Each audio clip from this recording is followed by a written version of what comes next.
The world was young, still soft in its silence. Shapes had not yet settled, and boundaries were only whispers in the air. In that wide stillness, a presence stretched itself over all things, a vast dome that curved without end. This was Uranus, the father of the sky.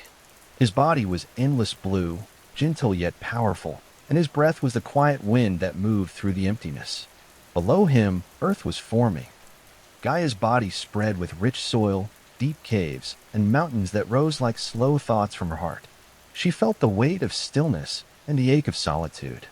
Her slopes were green with new growth, but no one yet shared her days. She lifted her face upward, longing for a companion, and there she saw Uranus, vast and unyielding, resting above her. Gaia whispered in the hush of dawn, "Do you see me, sky?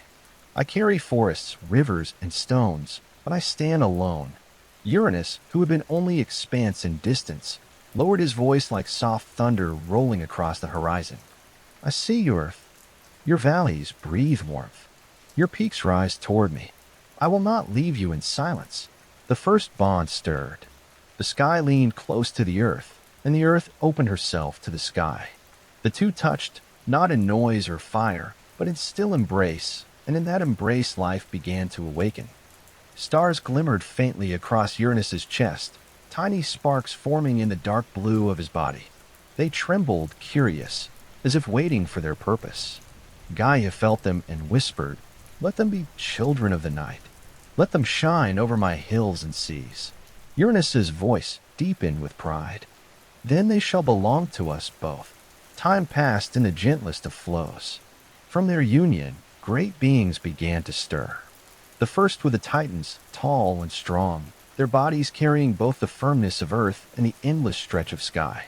They walked upon Gaia's mountains and looked upward toward Uranus, their father, who crowned them with the silver light of stars. One of the first was Oceanus, his eyes as deep as rivers, his hair flowing like endless streams. He traced his hands across Gaia's surface, and from his touch came waters that wrapped around her in vast embrace. Seas rolled, rivers coursed, and lakes shone under Uranus's night. Beside him was Hyperion, whose gaze burned with golden fire. He raised his arms to Uranus, and from his palms spilled light that reached across the sky. Dawn stretched its first fingers, soft and rosy, painting Gaia's slopes. Hyperion's warmth touched her skin, and she shivered with joy. There was Thea, glowing with beauty that mirrored the shimmer of stars. She looked at Uranus with tender wonder, and at Gaia with gentle care, and her laughter rang like soft bells through the valleys. Beside her walked Rhea, steady and kind, her steps like rolling hills, her voice a soothing murmur that comforted all who heard. One by one the Titans awoke, each carrying a piece of Uranus and a piece of Gaia. Ceus, thoughtful and quiet, lifted his head to study the horizon, his mind filled with distant patterns. Phoebe, radiant and calm, kept close to him, her silver eyes soft with wisdom that glowed like moonlight. Crius stood strong, a pillar of strength, while Themis carried fairness in her heart, her words even and balanced like the steady course of rivers. Mnemosyne walked with her, her memory holding the first songs of the earth, gentle notes that echoed beneath the mountains. The youngest among them were Cronus and Iapetus. Cronus's eyes held curiosity, watching both earth and sky with restless thought. Iapetus, tall and solemn, carried sharpness in his spirit, as though always ready for choice and consequence. Gaia looked upon them with pride, her children tall as trees and steady as stone. Uranus gazed from above, his deep voice moving through the wind. "You are Titans, born of earth and sky. Carry strength, carry wisdom, and let your steps shape the world." The Titans raised their heads and answered as one. Their voices rolled through valleys, gentle yet strong, echoing beneath Uranus's vault. But not all children born of Uranus and Gaia carried calm forms. Soon, deeper in Gaia's hidden places, others began to stir. Giants with 100 hands stretched within her caverns, each finger like the roots of ancient trees. Their breaths rumbled in the darkness, heavy and slow.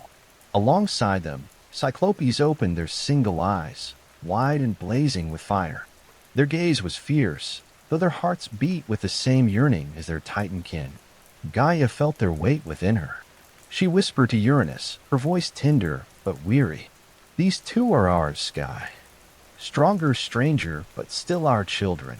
Uranus gazed down, his face shadowed with unease. The stars dimmed slightly as he spoke. They are mighty, Earth, yet their shapes bring me unease. Their strength is vast, but it stirs the storm inside me. Gaia stroked the soil gently, calming the restless breaths of her hidden children. Even the unusual carries purpose. Give them space to rise. Uranus did not answer at once. The sky held long silence, heavy but calm. At last he murmured, I will watch them, Earth. I will cover them with my vault. But I fear their power. Still, the world grew. Days stretched longer under Hyperion's light, and nights shimmered with Phoebe's glow. Oceanus's rivers carved paths, weaving songs through Gaia's body. The Titans walked gently upon the land, their voices weaving tales that echoed from valley to mountain. Yet in the quiet spaces, the hidden children stirred. Their 100 arms reached in dreams, their blazing eyes glowed in the dark. And Uranus, gazing from above, pressed closer against Gaia, his vast body heavy against hers, as if to keep those children from climbing upward. Gaia felt his weight and whispered softly, though her words carried a shadow of worry. Do not press too hard, sky. Let them breathe, as the rivers breathe, as the stars breathe. But Uranus only spread wider, pressing his endless blue against her ridges and plains. His stars blinked faintly, uneasy, as though they too felt the strain. The Titans watched in silence. Cronus, youngest among them, tilted his head with curiosity, sensing a tension that words could not yet explain. His heart stirred with quiet questions, though he kept them close, waiting for the time when answers might come. The night deepened. 1,000 stars shimmered softly, calming the valleys with their glow. Ocean waves lapped against the shores, a steady rhythm under Uranus's gaze. Yet beneath the earth, the hidden children shifted restlessly, their breaths echoing in the caves. And Gaia, though proud of all her children, felt a quiet ache rising within her, like a stone pressed too deep in the soil. She closed her eyes and whispered into the silence of the night. May the world find balance, and may my children find their place. Her words drifted upward, carried by the wind, and Uranus heard them as a distant murmur beneath the stars. The sky remained vast. The earth remained steady. But between them, something new was beginning to take shape, something quiet, waiting, and heavy with promise. The days stretched long, soft with golden light. Hyperion's warmth spread across Gaia's slopes, and her hills glowed under the gentle sun. At night, Phoebe's silver calm washed the valleys, her light touching the leaves, the rivers, and the quiet stones. The world breathed in rhythm, slow and steady, between day and night. Gaia felt joy in the footsteps of her children. The Titans roamed across her body, tall as mountains, gentle as streams. They carved no wounds, only paths, and they spoke with voices that rolled like soft thunder. Where they walked, grasses bent but rose again, and trees swayed with respect. Oceanus circled the world, his vast waters wrapping around Gaia like an embrace. His waves lapped at her shores, murmuring secrets in a tongue older than memory. Mother, he said, his deep voice rumbling, I will keep your edges safe. My rivers will feed your plains. My tides will kiss your sands. Wherever you end, I will hold you. Gaia smiled, her cliffs glowing in the dawn. My son, you are endless and kind. Your touch brings life to all who drink. Hyperion, golden and tall, lifted his face to Uranus. Father, I bring your light down to earth. I spread your glow across her valleys. When I shine, she smiles. Is this what you wish for me? Uranus's voice rolled from above, steady as the wind. Yes, child. You carry my fire. Through you the day is born. Beside Hyperion walked Thea, her laughter like gentle bells. She caught his hand, her eyes shimmering. Brother, your light dances on my skin. It makes me shine. I will share it, and I will carry beauty into every shadow. Thea's glow spread across flowers, over seas, over the faces of her kin. Her presence softened the bright blaze, turning it into colors, pinks of dawn, violets of dusk, golds of mid-afternoon. Gaia felt her heart swell. Daughter, you bring color to my soul. The family grew in closeness, each Titan carrying purpose. Rhea's steps softened the mountains, her voice soothing forests into song. Wherever she wandered, streams whispered more sweetly, and trees bent their branches in gentle welcome. Ceus gazed far away, his mind reaching past the horizon. He touched the air, tracing lines no one else could see. The world is wide, he murmured. There are paths in the sky, movements beyond our sight. Someday we may follow them. Phoebe stood beside him, her silver eyes calm. Husband, I see them too. The sky holds secrets, but it shares them softly. Let us listen with patience. Cronus, the youngest, followed them with watchful eyes. His thoughts were restless, always stirring, searching. He saw his siblings speak with joy, with certainty, with pride. But within his heart there was an ache, a question without answer. He would ask Gaia, Mother, is there more to come? Is this the end of our family? And Gaia, gentle but weary, would place her voice in the rustle of grass. The world is never finished, my son. Life will rise again and again. The soil carries more seeds than we can count. Yet within Gaia, in her deep caverns, the other children shifted. The 100-handed ones stretched in silence, their bodies vast and strange. Their 100 arms pressed against the stone walls, and their many fingers dug into the dark. Their breathing echoed like drums in the earth. The Cyclopes blinked their single eyes, wide and burning. Sparks flickered in the darkness, the first signs of fire. They looked upward, longing for the open air, longing to walk where their Titan siblings walked. Gaia felt them, every movement, every sigh. She whispered to Uranus, They stir within me, sky. They grow restless. They wish to see the stars you wear. But Uranus frowned, his body pressing lower against Gaia, his stars dimming. They are not like the Titans. Their shapes are heavy. Their strength is wild. If they walk the world, they will shake it. Gaia sighed, her valleys trembling with the sound. They are ours, beloved. Children of earth and sky, no less than the others. Can you not open your heart? Uranus remained silent. The night stretched heavy. He spread wider, his dome covering her tightly, holding her children down. The Titans noticed the weight. Oceanus paused in his rivers. Rhea felt it in her forests. Cronus, sharp-eyed, saw it most clearly. He whispered to his brother Iapetus, Father fears something. Look how he presses against Mother. Look how he hides what stirs below. Iapetus' voice was low, edged with thought. Perhaps he is right to fear. Those hidden ones carry a power I cannot measure. But Cronus frowned, his restlessness deepening. Power is not always dangerous. Perhaps he hides them because he does not understand them. The days went on.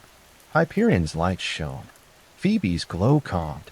The Titans lived upon the earth, shaping valleys, lifting mountains, guiding rivers. Yet always the hidden children stirred. Their voices rumbled in the caverns, muffled, yearning, unheard. One night, Gaia listened to them with sorrow.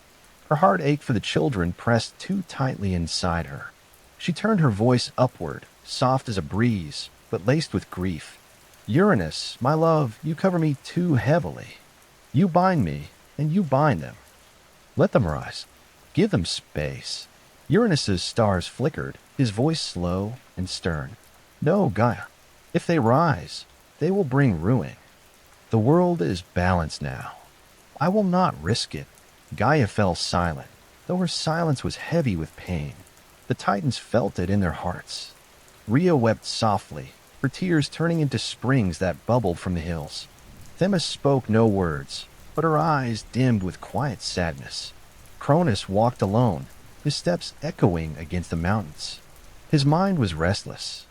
He felt the ache of his mother, the fear of his father, and the stirring of his unseen siblings. His thoughts tangled like vines, growing tighter with every day. Above him, the stars shone faintly, as if they too carried unease. The night was wide, yet pressing. The earth was strong, yet burdened. Something unspoken filled the air, stretching between earth and sky, waiting for its time to break. The hidden ones pressed harder, their strength rattling Gaia's caverns. She bore the weight in silence, but her heart whispered with longing. May all my children breathe free. Her words floated upward, soft as mist, reaching Uranus. But the sky did not answer. He only pressed closer, and his stars glimmered cold. The world remained still, yet within that stillness, the first shadow of change began to take shape. The morning rose in quiet light. Hyperion's warmth spilled gently across Gaia's slopes, and the grass swayed in the golden glow. Birds, small and new, fluttered from branch to branch, their wings catching the dawn. Rivers shimmered, their surfaces rippling with the soft touch of breeze. On the surface, the world seemed calm. The Titans moved about their mother's lands, shaping valleys, guiding waters, tending mountains. Rhea's laughter rang softly as she walked through groves of tall trees. Oceanus's rivers sang as they poured into his wide seas. Themis spoke quietly with her sisters, her voice steady like the course of flowing streams. Yet deep within Gaia, unrest stirred. The hidden children shifted in her caverns, their great limbs pressing against the stone. The hundred-handed ones stretched their many arms, and the rock trembled faintly with each movement.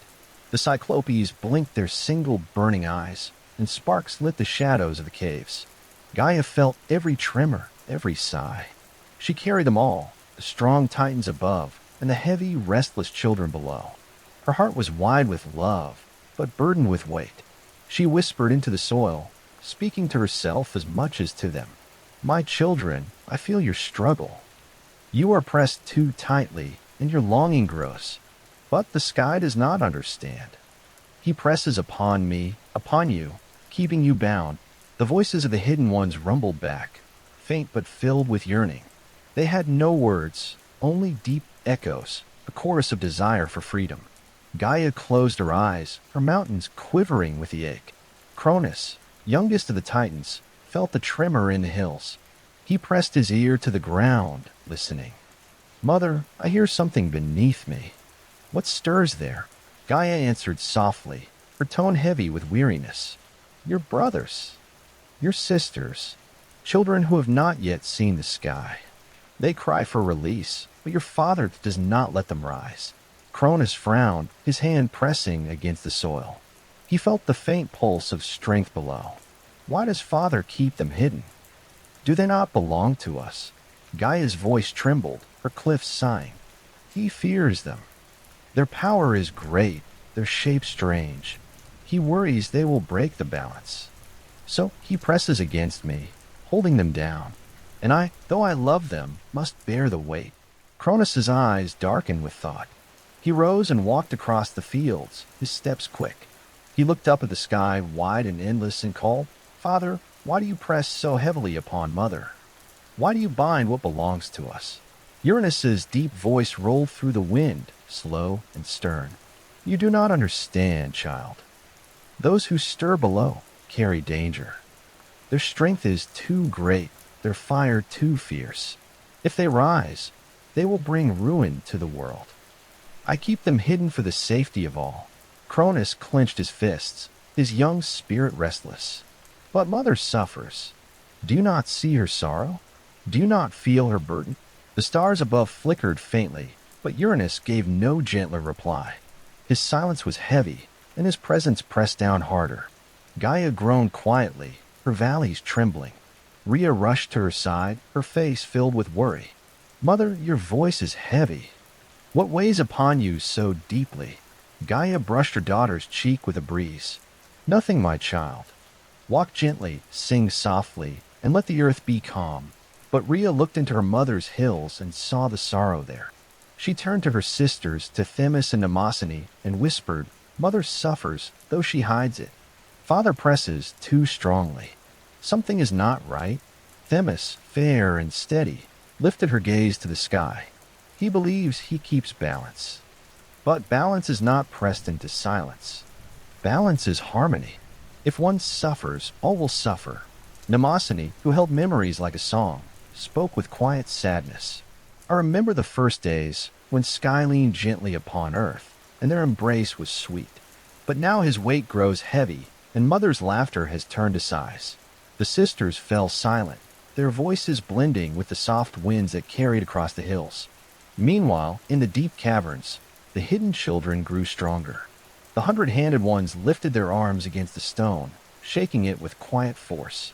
The Cyclopes let sparks fall from their eyes, glowing like embers in the dark. They pressed against the walls, not with anger, but with longing. Their hearts beat heavily, waiting for freedom that did not come. Gaia's heart ached with every thrum of their longing. She whispered to herself, I carry them all, and I cannot release them. If Sky will not listen, who will ease my burden? Her voice drifted through her children above. Some turned away, unsure of what to do. But Cronus lingered, his mind restless, his eyes sharp with thought. He walked again to his brothers. He spoke first to Oceanus, whose rivers glimmered under the sun. Brother, do you hear mother's sorrow? Do you not feel her burden? Oceanus, calm and wide as the sea, answered gently. I feel it, yes, but I flow where I must. The world is vast. Perhaps in time the sorrow will ease. My waters cannot lift this weight. Cronus frowned, then turned to Hyperion, who shone in golden light. Brother, can you not burn away this shadow? Can you not bring fire to Father's weight and free what is bound? Hyperion's glow wavered, but his voice remained steady. I shine where I am placed. I bring warmth in day, but I cannot defy the sky, whose fire gave me my flame. His will is stronger than mine. Cronus turned then to Iapetus, who stood tall and silent, his eyes sharp as stone. Brother, you see the truth. Tell me, do you not sense that something must change? Iapetus' gaze met his. His voice was low, thoughtful, edged like a blade. I feel it, yes, but Father's power is vast. To rise against him is to strike at the very vault of the heavens. Who would dare do such a thing? Cronus's eyes narrowed. His thoughts tangled, sharper now. He did not answer. The day turned to night. Phoebe's silver glow spread across the valleys, calming the forests, softening the seas. The stars glittered faintly, but their light was heavy, as though weighed down by Uranus's endless body. Gaia whispered to her youngest son as he lay beneath her mountains. Cronus, my child, you are restless. Your heart is quick. You question what others do not. Perhaps in you lies the path to ease my burden. Cronus pressed his hand to the soil, listening to the deep echoes of his hidden siblings. His breath was slow, but his mind was awake. Mother, he whispered, I will not let your sorrow last forever. Gaia's voice trembled, both with hope and with fear. If you choose to act, my son, act with care. The world is fragile, even in its strength. Cronus closed his eyes, the stars glimmering faintly above him. He did not yet know what he would do, but his heart carried a promise that would soon stir the stillness of the world. And in the caverns below, the hidden ones pressed harder, their voices rising in muffled rumble, shaking the roots of mountains, echoing against the silence of the night. The nights grew longer in Gaia's heart. She carried her children above, the Titans, who walked the lands with steady steps. She carried her children below, the hundred-handed ones and the Cyclopes, who pressed restlessly against the stone. And above her, always, Uranus stretched wide, his vast body covering her, pressing down with his endless vault of stars. The silence grew heavy. Gaia loved him still, the father of the sky, but his weight no longer felt like comfort. It was a burden. It was restraint. Each night she whispered into the soil, How long must this be? How long must I carry it all without release? Her words reached the roots of the trees. They rustled with her sorrow. They reached the rivers. Their waters murmured in sympathy. The mountains trembled faintly, as though sharing her ache. Cronus walked among the hills and valleys, listening. His young spirit was sharp, restless, searching. He heard his mother's sighs, and he felt the groaning of the hidden ones in the caverns. He pressed his palm to the soil, whispering, I hear you. I feel your struggle. I will not let it last forever. One night, when the stars shimmered faintly and the moon floated pale over the hills, Gaia called her children together. Her voice rose softly, carrying the night air, and the Titans came. They stood in a wide circle on her plains, their tall figures glowing in the moonlight. Rhea stood closest, her face tender with concern. Oceanus, calm and vast, stood with the quiet flow of his rivers behind him. Hyperion and Thea glowed with golden light. Phoebe shimmered with silver calm. One by one they gathered, until all stood beneath Uranus's endless dome. Gaia's voice trembled, though it was steady. My children, you walk freely upon me, and I love you all. But know this, within me your brothers stir. The hundred-handed ones and the Cyclopes long to breathe, yet they cannot. Your father presses against me, holding them down. His weight is heavy, and I suffer beneath it. The Titans looked at one another, their tall forms shifting uneasily. Rhea reached for her mother's slopes, her voice soft. Mother, I feel your sorrow, but what can we do? Father is vast as the sky itself. None among us can move him.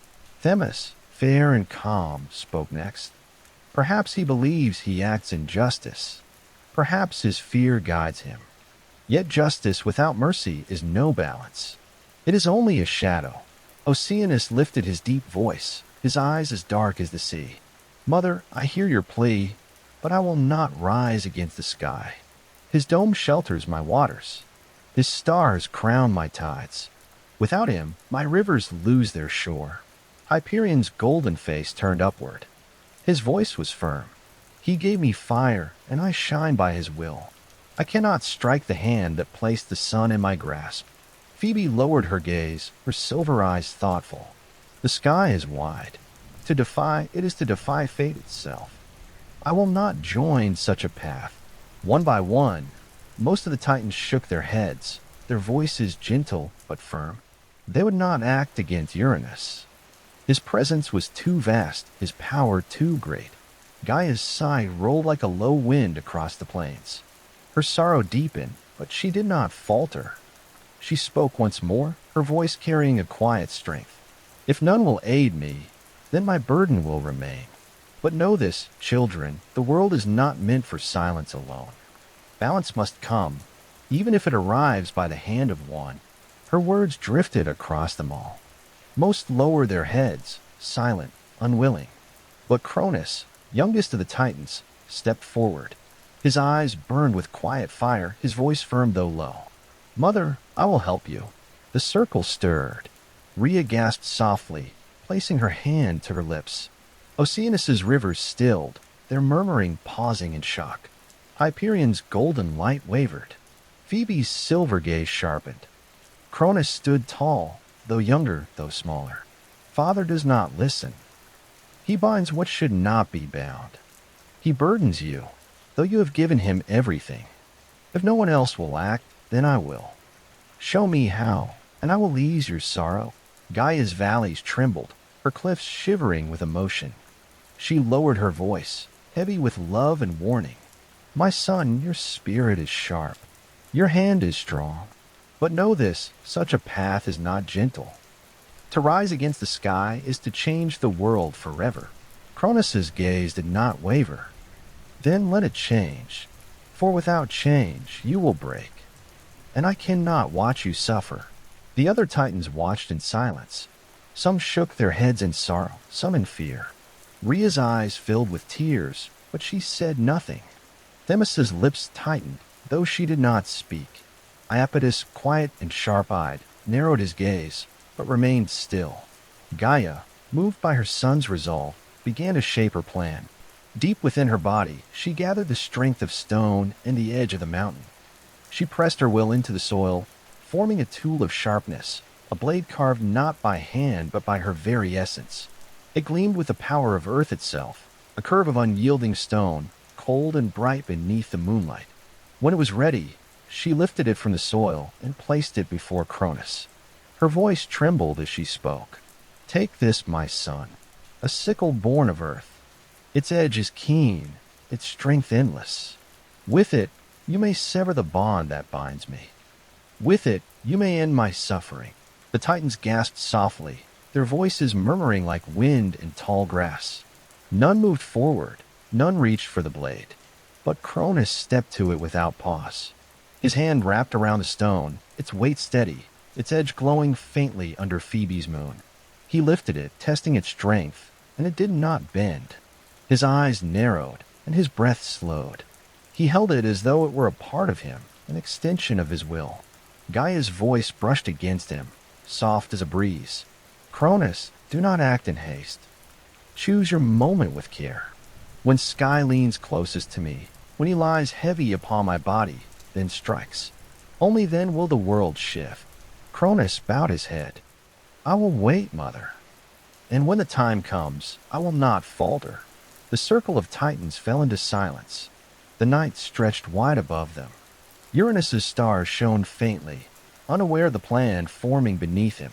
The siblings stood uneasy. Some turned away, unwilling to watch. Others lingered, uncertain. Rhea pressed her hands to her chest, her heart heavy with fear and love for her brother. Gaia's valleys sighed, her forests rustled, her rivers whispered. The plan had been set, though the deed had not yet been done. Cronus stood with the sickle in his grasp, his eyes lifted toward the endless vault of his father. His breath was steady, his heart restless. The world around him was calm, but within him, the moment waited like a storm in silence. And high above, Uranus stretched wide, his stars glimmering cold, unaware that change now moved quietly through the soil, carried by the resolve of his youngest son. The nights drifted one after another, slow as the turning of the stars. Cronus held the sickle his mother had shaped, the stone blade sharp with Earth's own strength. He kept it near, hidden in shadows, yet always close at hand. Its weight was steady, never tiring him, as though Gaia herself guided his grip. The other titans watched him with unease. Some turned away when never their eyes caught the gleam of the blade. Some whispered among themselves, their voices low, afraid of the thought of what might come. But none spoke aloud against him, for his resolve was firm, and Gaia's sorrow was heavy upon them all. Rhea followed her brother often. Her steps were quiet, her face filled with both love and worry. One evening, as the sky darkened and Phoebe's silver glow spread across the valleys, she walked beside him. "Cronus," she whispered, her voice soft as the night breeze, "do you truly mean to use it? Do you truly mean to raise your hand against our father?" Cronus's eyes stayed fixed on the horizon, where the stars blinked cold and distant. "I do not wish to, sister. But mother suffers. The hidden ones cry out within her. Father does not listen. Someone must act, and I am the only one who will." Rhea lowered her gaze, her hands twisting gently before her. "I fear what will follow. To wound the sky is to wound the world. Do you not fear the cost?" Cronus's jaw tightened, his voice firm though calm. "I fear it, yes, but I fear the sorrow in mother's voice. I cannot let her carry it alone." Rhea fell silent. She reached for his hand, but did not touch it. Her eyes glistened, and her breath trembled, yet she said no more. The nights grew heavier, Uranus pressing lower upon Gaia as though sensing her unease.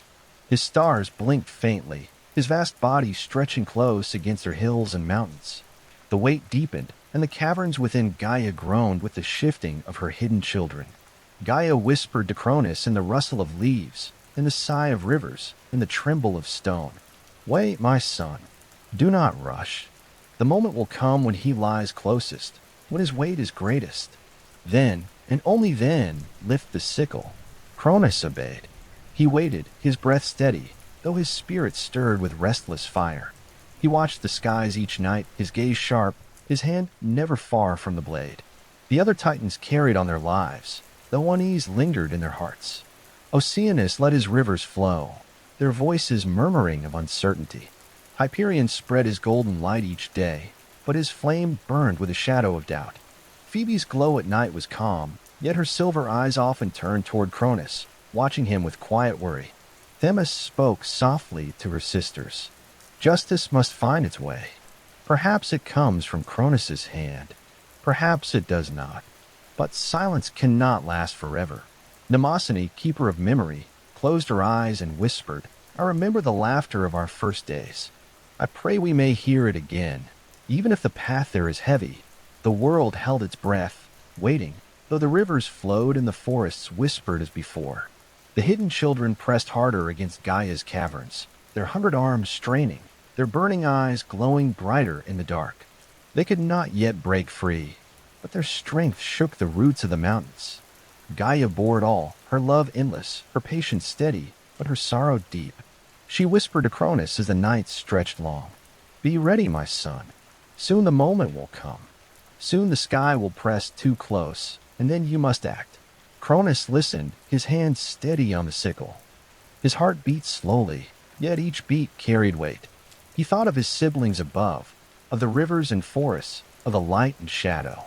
He thought of his brothers below, straining for freedom. He He thought most of his mother, who carried them all in silence. At times, doubt flickered within him. He would stand on the mountains, gazing at the stars, and whisper into the wind, "Father, if only you would listen. If only you would ease your hand, I would not need to raise mine." But the stars gave no answer. The sky remained heavy, his silence deeper than the oceans. One night the air grew still. No breeze stirred the trees. No ripple moved the rivers. The world seemed to wait, hushed and watchful.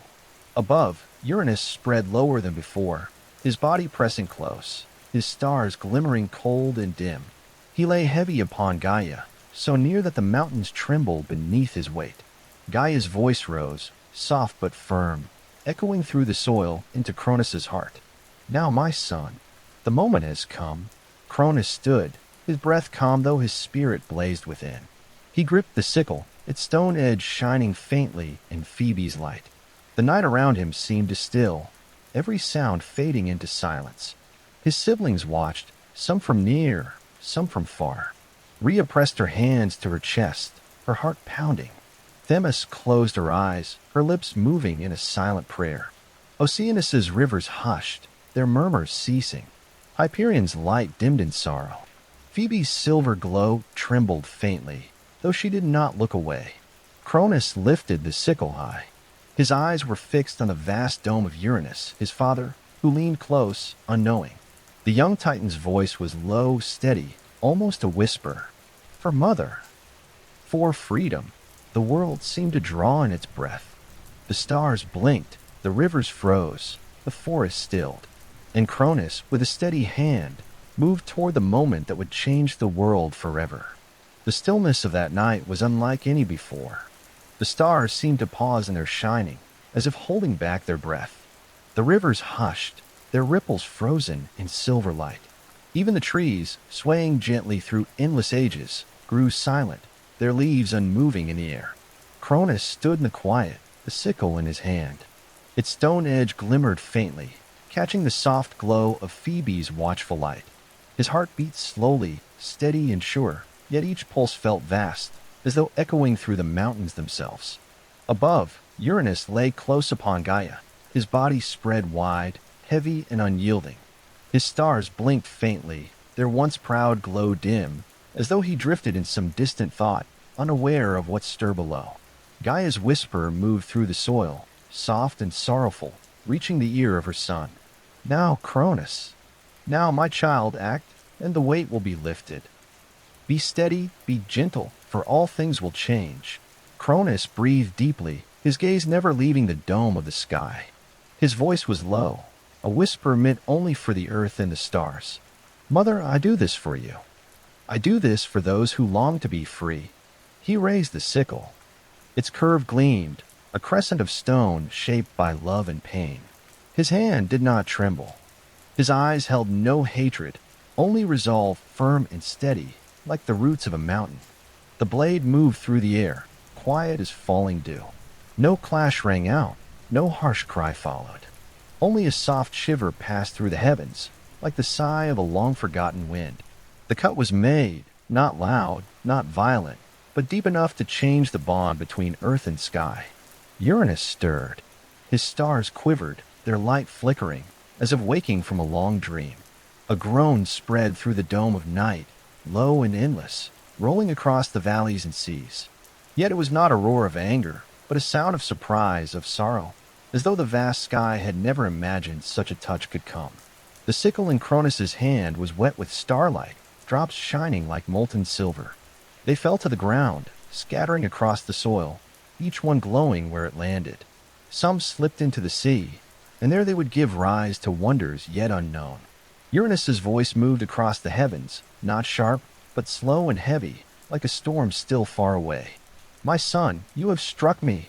His words echoed faintly, breaking into sighs that drifted among the clouds. "You would separate me from your mother. You would divide what has been joined since the first dawn." Cronus's chest rose and fell, his breath steady, though his spirit ached. He lowered his gaze for a moment, whispering not to the sky, but to the earth below. "It had to be. For her sake, for their sake. Forgive me if you can." The stars dimmed further. their glow soft as embers fading. Slowly, the weight of Uranus lifted. The vast dome of the sky pulled back, rising higher, no longer pressing so close upon Gaia's hills and valleys. The space opened, wide and free, where light and breath could move with ease. The earth sighed, her rivers stirring, her forests trembling with relief. The caverns deep within her no longer groaned under endless weight. For the first time, Gaia lifted her voice in a sound of release, gentle as rain falling on thirsty soil. The hidden children stirred. The hundred-handed ones stretched within their dark prison, their many arms quivering with hope. The Cyclopes opened their burning eyes wider, a glow filling the caves where they lay.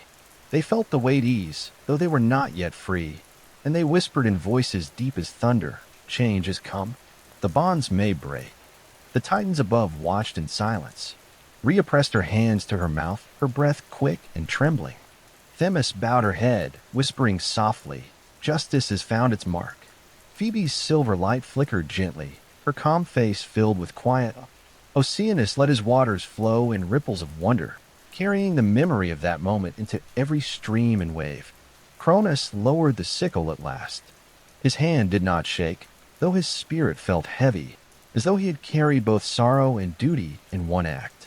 He gazed upward at the rising sky, the stars drifting higher, dimmer now, as Uranus moved farther away. The great voice of the sky came once more, softer now, like a fading echo. "Children of Earth, you have broken me. You have torn what was whole. I shall rise beyond your reach, but remember me, for I shall not be gone." And with those words, Uranus drifted upward, his stars spreading thin, his presence lighter. The bond between earth and sky was loosened, though never fully broken, for they would always gaze upon one another from afar. Cronus stood still, breathing in the new air that filled the space between. The world felt wider, freer, as though it could stretch and grow in ways it never had before. Yet his heart did not lift in triumph. He felt only the quiet weight of what had been done. Rhea stepped forward, her eyes full of both sorrow and wonder. "Brother," she whispered, "you have changed everything. The sky is no longer bound so close." Mother breathes again. Cronus turned to her, his face calm though his eyes were deep with thought. "Yes, the world is lighter. Yet the sound of his voice will not leave me." I did not wish to wound him. I wished only to give her peace. Gaia's voice rose from the soil, gentle as a mother's hand upon her child. "You have done what was needed, Cronus. The weight has lifted. My heart is free, though it still aches. Your courage has given breath to all who dwell upon me. For this, I thank you, my son." Cronus bowed his head, his grip loosening upon the sickle. He laid it upon the ground, the stone edge glowing faintly, as though still alive with starlight. He whispered, "May it never need to rise again." The stars above flickered faintly, distant and sorrowful, yet still watching. The rivers began to murmur once more, carrying soft songs through the land. The forest swayed gently, leaves rustling with quiet relief. The world settled into its new shape where earth and sky were parted, yet forever longing toward one another. And in that space between, a silence lingered. A silence full of wonder, of sorrow, a change not yet understood. The Titans looked at one another, their eyes filled with questions. What would follow now that the sky had been struck?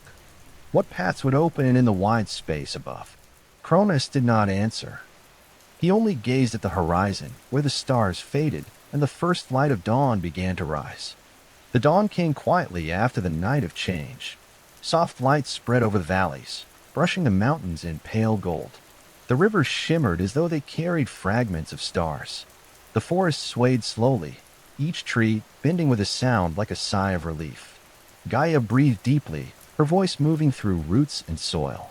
The burden she had carried for endless ages was lighter. She felt the space above her, the sky drawn higher, no longer pressing with the same unyielding weight. Her heart, though still heavy with sorrow, found a calm rhythm once more.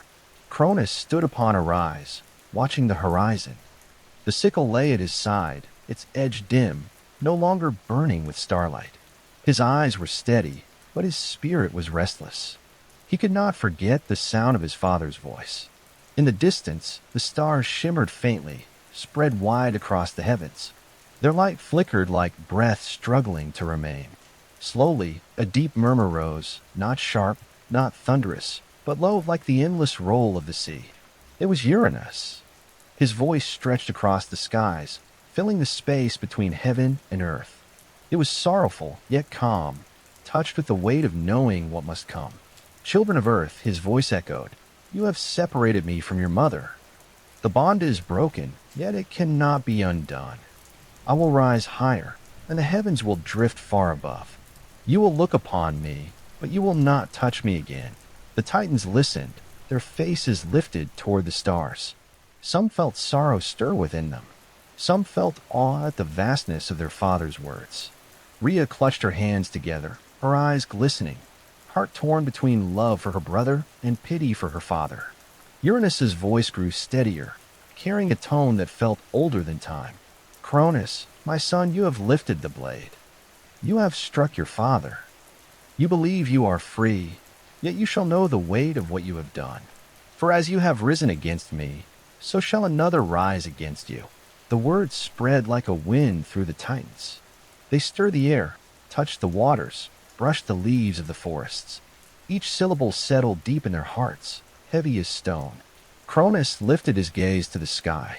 His face did not change, calm as the mountains, but his chest tightened with unease. If that is my path, he said quietly, I will walk it. I did not strive to rule, but to free myself.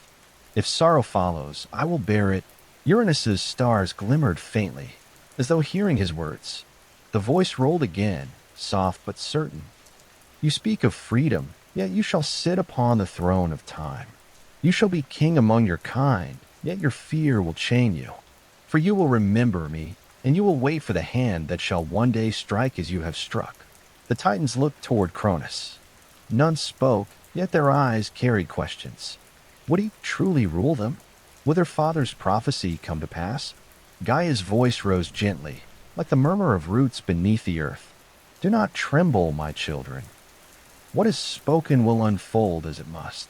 For the world grows through change, and each step leads to another. Oceanus let his rivers flow louder, carrying the echo of Uranus's prophecy into distant lands.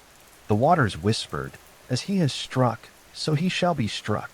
The cycle shall turn. Themis, quiet and thoughtful, bowed her head. Justice walks in circles. What one hand gives, another hand shall take. It is the way of balance. Rhea turned to Cronus, her voice low, filled with gentle worry. Brother, will you let his words bind you? Will you live in fear of what may come? Cronus shook his head slowly. His tone was calm, though a shadow lingered within it. I will not live in fear. Yet I cannot forget his voice. It will always walk with me. Above, Uranus's stars shifted, spreading farther, their glow faint as morning brightened. His voice grew softer, fading with the light. Remember, children of earth, what is born of blood and sorrow carries seeds of destiny. Watch the seas, watch the foam, for from them shall rise one who bears both beauty and power. The words lingered, mysterious and vast. The Titans looked to one another, unsure of their meaning. Only Gaia's eyes softened with a quiet knowing, though she did not yet speak. Then the voice faded, leaving only the sky stretched wide, the stars dim in daylight, silent once more. The world felt different. The air carried new space, fresh and open, yet touched by prophecy. The Titans breathed deeply, yet their hearts were restless. Change had come, but so had warnings. Cronus remained still, his gaze fixed on the place where his father's voice had lingered. He felt no triumph, only the slow weight of time pressing into him. He whispered, so softly only the earth could hear, If I am to carry the burden, I will. But I will not let it break me. Gaia's voice rose again, gentle, filled with love. My son, you have given me breath. Whatever comes, you will not stand alone. Remember that, always. The mountains stood tall around them, their peaks glowing in morning light. The rivers sparkled, carrying whispers of prophecy into the seas. The forests swayed softly, their leaves rustling like quiet secrets. The Titans looked upon their brother, some with awe, some with unease. The world was wide now, freer than before, but the future stretched before them with shadows they could not yet see. And as the day unfolded, a gentle anticipation filled the air, as though the earth itself waited for what would come from the sea, from the stars, from the hearts of the children of earth and sky. The world was quiet after the voice of Uranus faded. The heavens had lifted, their weight eased, but his presence lingered still in the starlight. His sorrow touched the edges of the earth, carried like a memory in the soft air.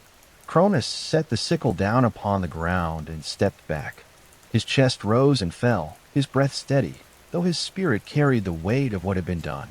His eyes turned off into the horizon, where the sea stretched wide, as though he felt something stirring there. The blood that had fallen from Uranus had scattered across Gaia's soil. Each drop gleamed like liquid starlight, sinking into the earth, seeping into the sea. From those shining drops, new life began to stir. Where the blood touched the soil, strange forms took root. From the ground rose beings unlike the Titans, shaped in shadows and darkness. They were the Furies, their hair long and dark, their faces stern. They carried the echo of anger, yet their steps were quiet, their presence a reminder of balance when wrongs were done. Themis watched them carefully. Her calm eyes glowed faintly in the morning light. "They are bored of his wound," she whispered, "yet they will walk as guardians of justice. When the world strays, they will rise." Cronus gazed upon them, his face unreadable. He said nothing, though he felt their eyes upon him. He turned instead to the sea. Far off, where the waves rolled endlessly, the blood of Uranus had mingled with the foam. The waters stirred, their surface shimmering as though holding a secret. The foam swelled, white as milk, curling and rising in gentle waves. The Titans gathered near the shore, drawn by wonder. The sea breeze touched their faces, cool and salt-scented. The sound of the waves was steady, soft, like a lullaby sung by the waters themselves. Then, from the foam, a form began to take shape. At first it was only light, glowing softly within the curling waves. Then it grew clearer, the outline of a figure, graceful and calm.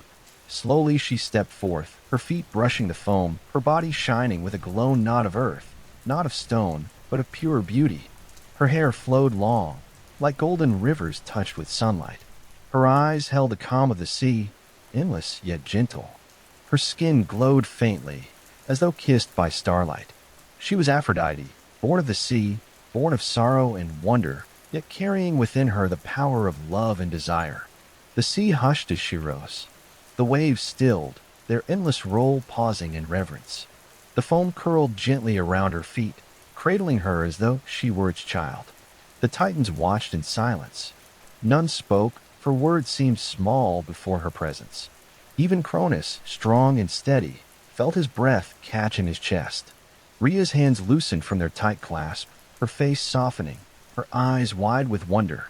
Gaia's voice moved softly through the shore, tender as a mother's song. From sorrow beauty rises.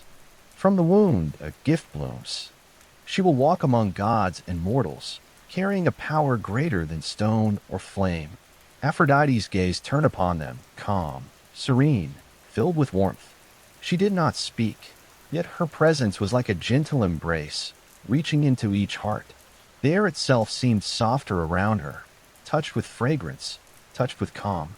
Oceanus's rivers carried her image, his waters flowing more swiftly as if eager to share her presence with the farthest corners of the world. Hyperion's light brightened, golden beams stretching across the shore to greet her. Phoebe's pale glow lingered faintly, softening the shadows around her. Cronus lowered his head, his voice quiet, almost reverent. "She is not born of us, yet she belongs to all. May she bring gentleness where strife may rise." Aphrodite smiled faintly, her lips curving with calm grace. She stepped forward upon the foam, leaving no mark, her form untouched by the weight of earth. The sea followed her, the waves curling softly at her heels, as if unwilling to let her go. The Titans felt her presence stir something within them, soft longing, gentle warmth, a quiet ache of love. Even those who had known only the weight of duty and the sorrow of conflict felt new stirrings in their hearts. Gaia whispered once more, her voice deep and tender. "She is the gift hidden within the wound. Let her walk where hearts grow cold. Let her warm them." Let her be the bond that holds together what might break apart. The Furies lingered in the shadows, watching with steady eyes. Where they were stern, Aphrodite was gentle. When they were reminded of sorrow, she promised joy. Together, they carried balance, born of the same blood yet walking in different ways. As the day grew brighter, Aphrodite turned toward the horizon, her gaze far-reaching. She did not remain by the shore, but walked gracefully along the sea's edge, her steps carrying her toward places unseen. The waves followed her, their foam shimmering in her wake. The Titans watched until she faded from sight, her glow melting into the light of the day. Yet even when she was gone, the air still felt softer, touched by her presence. Cronus stood silent, his hand resting once more upon the sickle, though he did not lift it. His thoughts were heavy, yet the memory of Aphrodite's gentle glow lingered, soothing his restless spirit. Rhea drew closer to him, her voice quiet. "Brother, perhaps her presence will ease the sorrow left behind. Perhaps beauty will soften what anger has made." Cronus nodded faintly, his eyes still upon the horizon. "Perhaps. Yet father's voice still lingers." His words were not without weight. The sea rolled once more, steady and endless, carrying both prophecy and promise. The foam curled softly upon the shore, whispering of what had been born and what was yet to come. And the world, wider now with the sky lifted and the sea awakened, held its breath for the paths that would follow. The days after Aphrodite's rising unfolded in quiet wonder. The sea carried her memory, the rivers whispered her name, and even the wind seemed softer as they drifted across mountains and valleys. Yet beneath that calm, a shift was taking place. The Titans no longer looked to Uranus, for his voice had faded into distant stars. Their eyes turned instead toward Cronus, who had lifted the sickle and changed the shape of the world. Cronus walked often in silence, his steps steady, his gaze thoughtful. He did not speak of ruling, nor did he raise his hand to command. Yet wherever he went, the others followed, their eyes drawn to his strength, their ears waiting for his voice. Rhea watched her brother closely. She saw the burden in his eyes, the weight of both prophecy and choice. When the others turned to him for guidance, he did not push them away. Instead, he listened, and when he spoke, his words were firm, simple, steady. It began with small matters. Hyperion came to him when the golden light grew too strong, seeking counsel on how to balance its warmth. Cronus answered with calm thought, suggesting a gentler rhythm to the days. Oceanus sought him when his rivers spilled too wide, flooding the valleys. Cronus guided him to let some waters flow deeper into the seas. Each time the Titans listened. Each time his voice carried quiet authority, and slowly, without proclamation, he became the one they followed. One evening, as the silver glow of Phoebe touched the hills, the Titans gathered. They sat upon stones and grass, their forms vast and glowing beneath the rising stars. The air was cool, carrying the scent of earth after rain. Themis rose first, her face calm, her voice even. "We have been without a guide, for Father has risen beyond us. Yet the world grows, and choices must be made. I see no hand but Cronus's to lead us now." Phoebe nodded, her silver eyes soft. "He carries steadiness within him. The stars do not tremble in his presence. He is fit to hold the balance." Oceanus's rivers murmured, their waves curling at his feet. "The waters will follow him, for he speaks with thought, not haste." One by one, the Titans agreed. Some with words, some with silent nods, their eyes settling upon Cronus. Cronus stood slowly, his shadow long against the moonlit ground. His voice was low, but it carried through the air with quiet strength. "If you would have me as a guide, then I will not refuse. But know this, I do not seek to rule as Father ruled. I will not press upon you as weight upon stone. Each of you carries power. Each of you holds light. I will walk beside you, not above you. Yet when decisions must be made, I will bear the burden." The Titans bowed their heads, accepting his words. Rhea's gaze lingered upon him, both proud and worried. She whispered softly, "May your heart remain gentle even as time grows heavy." Gaia's voice rose from the soil, deep and tender, carrying across the gathering. "My son, you who freed me, you now take the throne of time. Guard it with care, for the world will grow from your hand. Remember always the prophecy, yet do not let it bind you. Lead with balance, and the earth shall thrive. Cronus lowered his head. His hand brushed against the sickle where it lay upon the ground. He did not lift it, but its curve glowed faintly, a reminder of both his strength and his burden. The Titans rose together, their voices murmuring like wind through the trees. They stepped into the night, each carrying a piece of the new order. The age of Uranus had passed. The age of Cronus had begun. In the days that followed, the world grew under his guidance. The rivers flowed in harmony, their courses guided by Oceanus's wisdom. The sun's golden flame rose and set in steady rhythm, Hyperion's light balanced with Phoebe's calm silver glow. The forests thickened, filled with the songs of unseen creatures, the first living voices rising in soft chorus. Cronus walked the valleys, his hand brushing the tall grasses. He listened to the rustle of leaves, to the soft roll of waves, to the deep hum of the earth beneath his feet. The world spoke to him, and he listened. Yet even as peace spread, the memory of Uranus's words lingered. As you have risen against me, so shall another rise against you. The prophecy whispered in the quiet, never loud, but never absent. Cronus carried it within, though he did not speak of it. At times, he would gaze upon the sea, watching the foam curl upon the waves, remembering Aphrodite's rising. He would wonder if she carried some part of that prophecy within her beauty.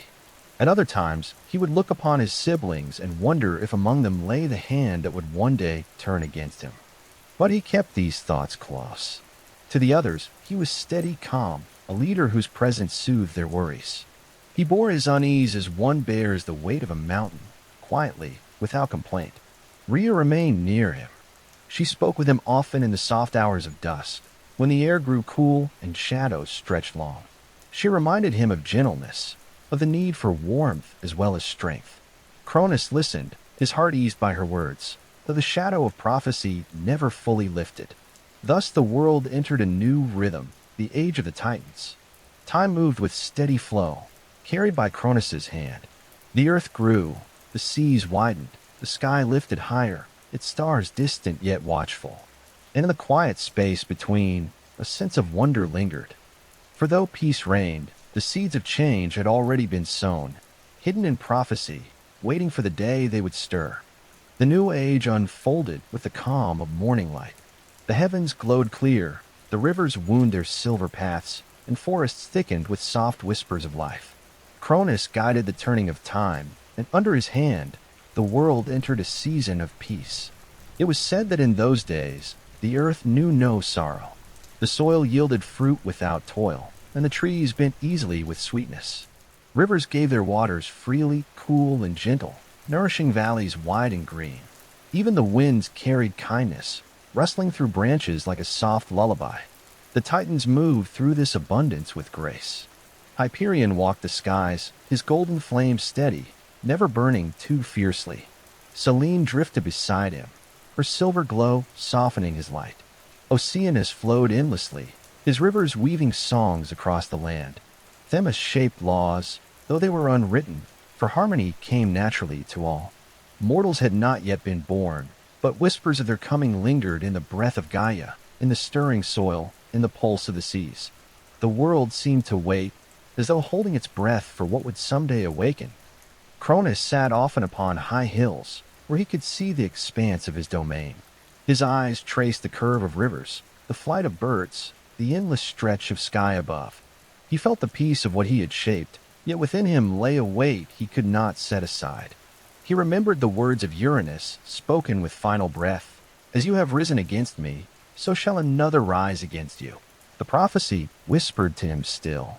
It was not a voice in the air, but a stirring inside, as if the rhythm of time itself carried the warning.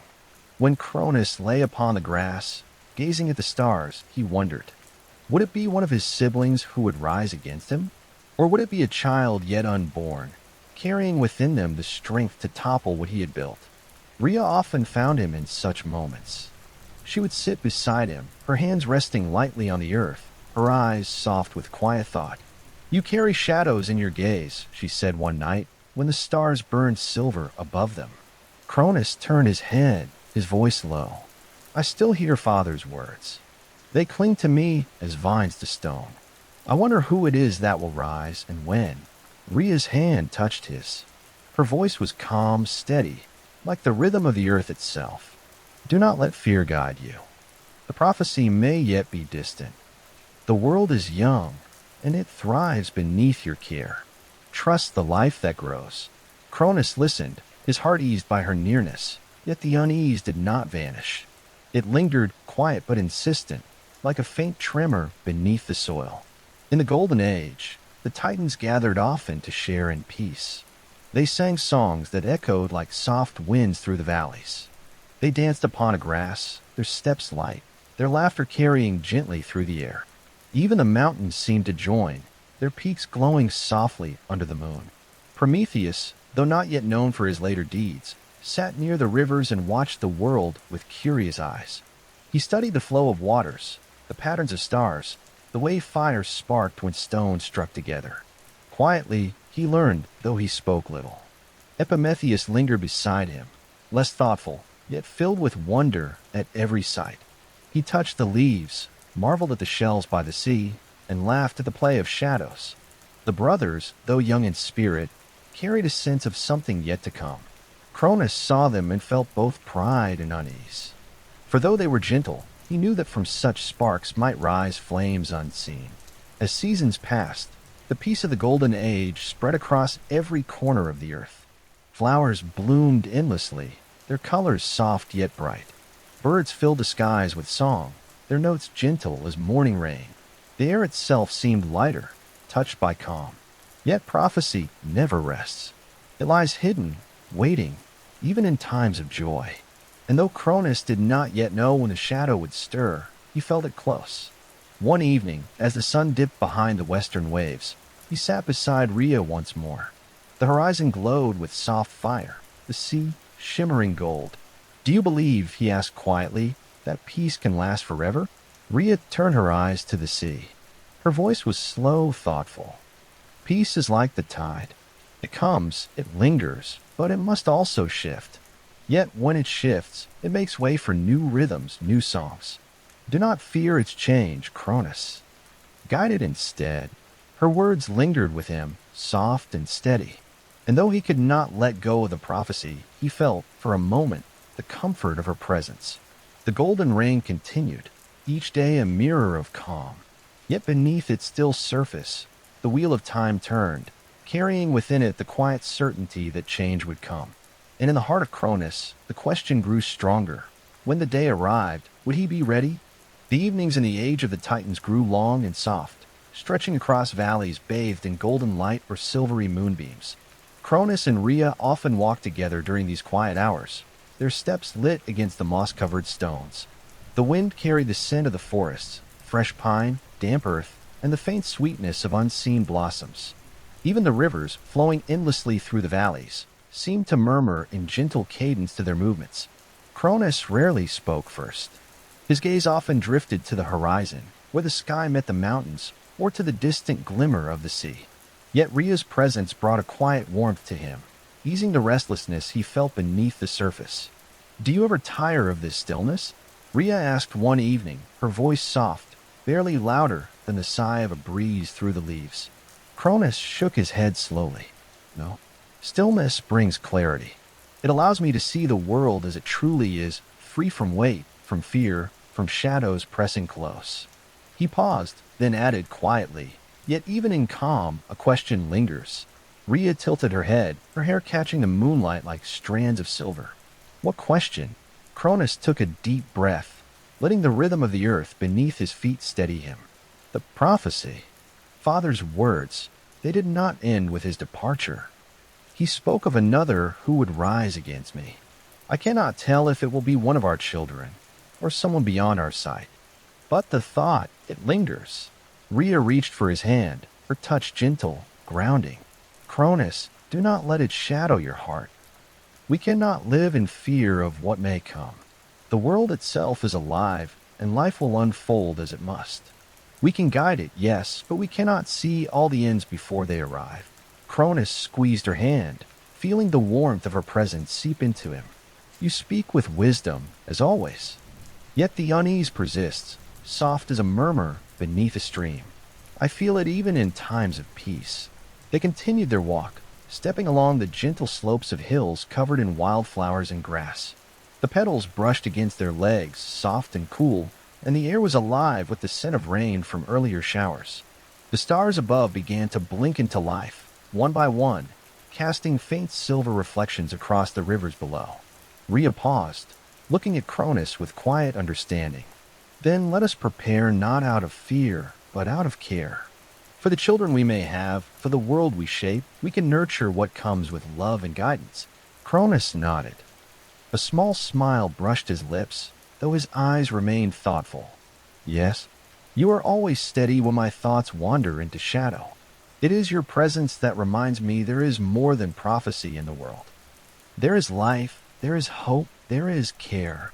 As they spoke, the forests around them seemed to lean closer. Leaves rustled with gentle approval. Owls blinked from hidden branches, their quiet eyes observing the pair. Even the wind seemed to listen, curling softly around them, carrying their words across valleys and streams. Rhea sighed a soft sound, letting herself lean slightly against Cronus's arm. I have wondered often, she said quietly, what our children will be. Will they be gentle, like the rivers and stars, or strong and unyielding, like the mountains themselves? Will they carry our hearts, or the shadow of what is past? Cronus's gaze softened, resting on her profile. Perhaps they will carry both. The world shapes them, and we shape the world. We cannot know their hearts until they grow, but we can guide them with care and with patience. A small breeze swept across the hilltop, carrying petals into the air like drifting stars. Cronus inhaled the scent, closing his eyes briefly, and felt the earth beneath him steady and real. It reminded him that even prophecy could not erase the tangible, the gentle pulse of life around him. For long moments, they walked in silence, each step a meditation, each glance a connection deeper than words. The stars above gleamed faintly, the first fireflies began to spark across the grass, and the river's soft murmur echoed the calm rhythm of the night. Finally, Cronus spoke again, softer than before. I do not know what the future holds, but I know that as long as you are near Rhea, there is a strength in me that even prophecy cannot take. Rhea's eyes shone with gentle light, and there is no greater strength than that which comes from trust and care. We will face the world together, and our children, when they come, will walk with the same guidance. They will learn from us, yes, but also from the calm we carry into the world. The moon rose higher, casting a silver glow across the hills. Shadows lengthened, and the quiet rustle of life in the forests and rivers seemed to echo their words. Cronus took a deep breath, feeling the vastness of the world spread before him. The rivers, the forests, the mountains, and the sky lifted high above. A sense of quiet anticipation lingered. Though the Golden Age held peace, the seeds of change were beginning to stir, small and subtle, like tiny buds beneath winter soil. Cronus felt them in the air, in the soft shiver of leaves, in the gentle curl of the river. He did not fear them. He only watched, steady and mindful. Rhea's hand remained in his, her warmth a steady reminder of the strength they shared. When the time comes, she said softly, our children will rise, and we will be there for them, as the world rises with them. Cronus nodded, letting himself rest in the calm of that moment. For the first time in many nights, he felt the prophecy not as a weight, but as a whisper, one he could listen to without fear, one that might guide rather than bind. The world around them exhaled, as though sharing in their quiet hope. The rivers sparkled under the moonlight, the forests breathed in gentle rhythm, and even the hills seemed to settle into the calm of night. The age of the Titans continued, and within it, a new layer of life and anticipation stirred quietly, waiting for the gentle touch of tomorrow. And in the hearts of Cronus and Rhea, the first gentle thought of their children began to grow, not with fear, but with care, curiosity, and the softest thread of wonder. The days of the Golden Age flowed like gentle rivers, each one carrying warmth and light. Cronus and Rhea often walked together beneath the skies, listening to the rustle of leaves, the soft murmur of rivers, and the faint whisper of distant waves. The world itself seemed at peace, yet within the quiet heart of Gaia, a new rhythm began to stir, a rhythm soft and life-giving. Rhea felt it first, the gentle pull of new life beneath her, as subtle as a breeze brushing her skin. She paused atop a hill, the grass soft beneath her feet, and rested her hands upon her belly. The wind kissed her face, carrying the scent of pine, earth, and distant blossoms. The rivers murmured below, their waters singing quietly as though celebrating the beginning of something new. Cronus stood close beside her, steady and calm. His hand covered hers, pressing gently, feeling the faintest stirrings within. "Do you feel it?" he asked softly, his voice like the distant roll of gentle waves. Rhea nodded, her eyes wide with quiet wonder. "Yes, a life is moving inside me. It is small and soft, yet I can feel its presence everywhere, like the heartbeat of the earth beneath us." Cronus's gaze drifted over the horizon. The sky glowed faintly with the first blush of morning, the sun spilling soft gold across valleys and rivers. He felt a mixture of awe and gentle concern, a prophecy still lingering like a shadow at the edge of his mind. Yet the sight of Rhea, serene and radiant, eased the weight within him. "The world is calm," he murmured. "And yet we are about to add new voices to its song." Rhea smiled faintly, her breath deep and steady. "Let them come slowly, as the rivers carry water. Let them grow with care, with warmth, and with love." The first child came with the hush of evening, the sky glowing silver and soft. Rhea rested in a hollow between hills, the earth cool beneath her, and Cronus held her hand. The air smelled of rain-soaked soil, the soft perfume of flowers, and the salt of distant seas carried by the breeze. The child's first cry was quiet, almost a whisper, blending with the hum of the earth and the rustle of trees. Cronus leaned close, his eyes shining with gentle awe. "A son," he murmured, his voice steady but full of wonder. "He is strong and soft at once, like the first dawn."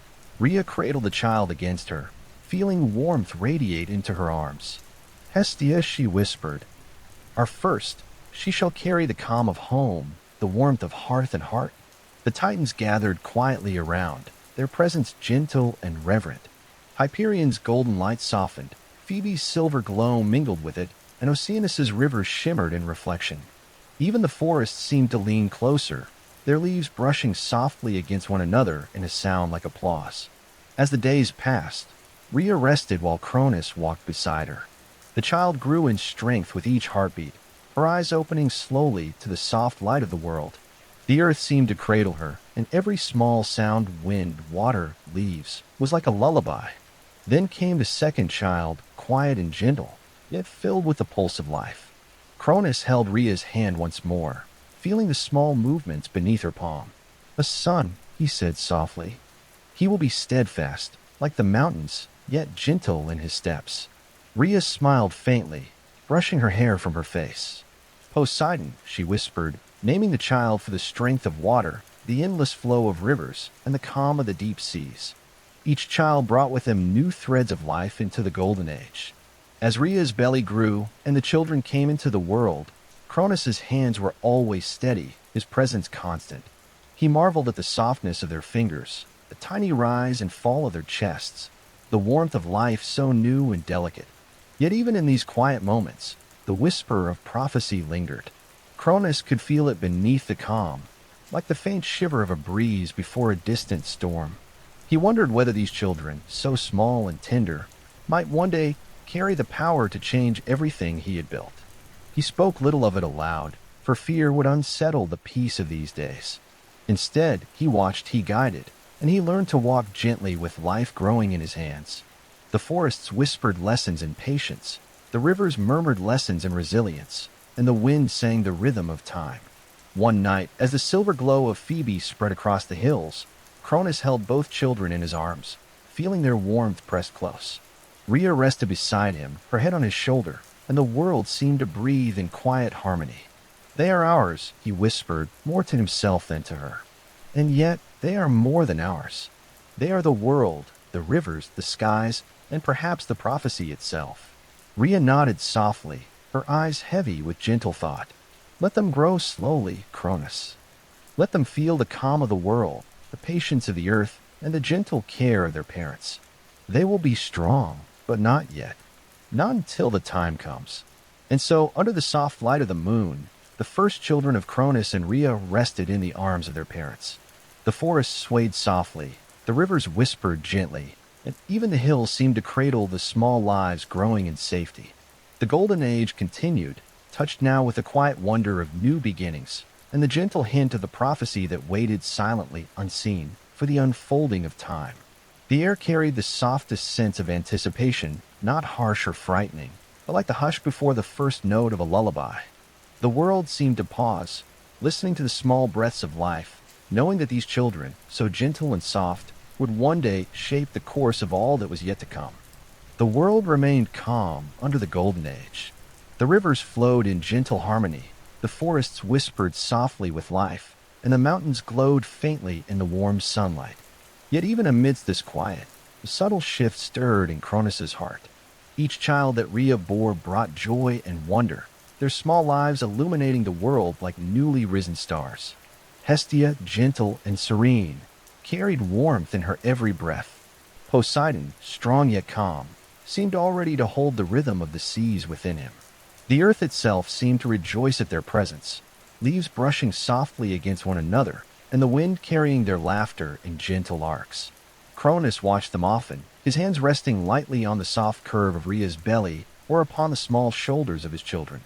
His gaze was steady, his voice calm, yet beneath it lingered a shadow, quiet and almost imperceptible. The prophecy of Uranus whispered still, like a distant wind moving through trees. Rhea noticed it sometimes, in the way he paused mid-step, or how his eyes lingered on the horizon as though expecting something unseen. She would rest her hand on his arm and speak softly. "You cannot carry all the world in your thoughts, brother," she murmured one evening, her voice gentle as the ripple of a river. "Let the children grow. Let the world be. You cannot control what the future whispers, only what you do today." Cronus nodded, his hands resting over hers. "I know," he said quietly, though the words did not fully ease the shadow within. "And yet, it is there beneath the calm. I feel it, subtle as a stir in the grass before the wind arrives." As the days passed, the births continued. The second daughter came, soft and bright, her tiny hands reaching instinctively toward the warmth of her mother's embrace. Rhea cradled her with tenderness, whispering her name. "Demeter," she said softly. "She will carry the earth in her heart, the fields and the flowers, the quiet growth of life itself." Cronus watched, feeling the weight of both wonder and worry.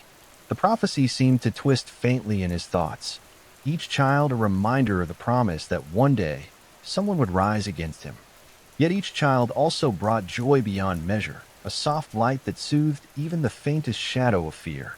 Rhea sensed his unease and drew him aside one quiet night. The moon glimmered silver over the hills, reflecting softly in the rivers that cut like gentle ribbons across the land. Fireflies drifted lazily in the air, their glow faint but steady. The forest breathed around them, leaves brushing softly as though to listen. "You cannot see the future," Rhea said, her voice low, steady. "And even if prophecy speaks, it is not yet. These children are small. They grow slowly, like the rivers carving paths through stone. Let them flow in their own way. Trust them as I trust you." Cronus drew a deep breath, the cool night air filling his chest. "I want to trust," he murmured, "and I do. But the thought of what may come, it is hard to ignore. Perhaps it is not fear that stays with me, but responsibility. The weight of their lives, of the world, of what has already been set in motion." Rhea smiled faintly, pressing her hand against his. "Then carry it gently, like a leaf on a stream, not a stone in your hand. Let them grow with love, not fear. Let the world breathe with them, not under your shadow." And so Cronus learned to balance, though the shadow lingered softly. He walked with the children through forests, teaching them to notice the way light shifts through leaves, how rivers reflect the sky, how mountains hold their patience through ages. The children laughed in the sunlight, their voices delicate, carrying the soft rhythms of life. Even in the quiet joy, the unease returned as more children were born. Hades, small and solemn, seemed already to hold shadows in his gaze. Hera, bright and thoughtful, brought warmth to the hearts of all who saw her. Each child was a soft miracle, yet each stirred faintly the echo of prophecy in Cronus's mind.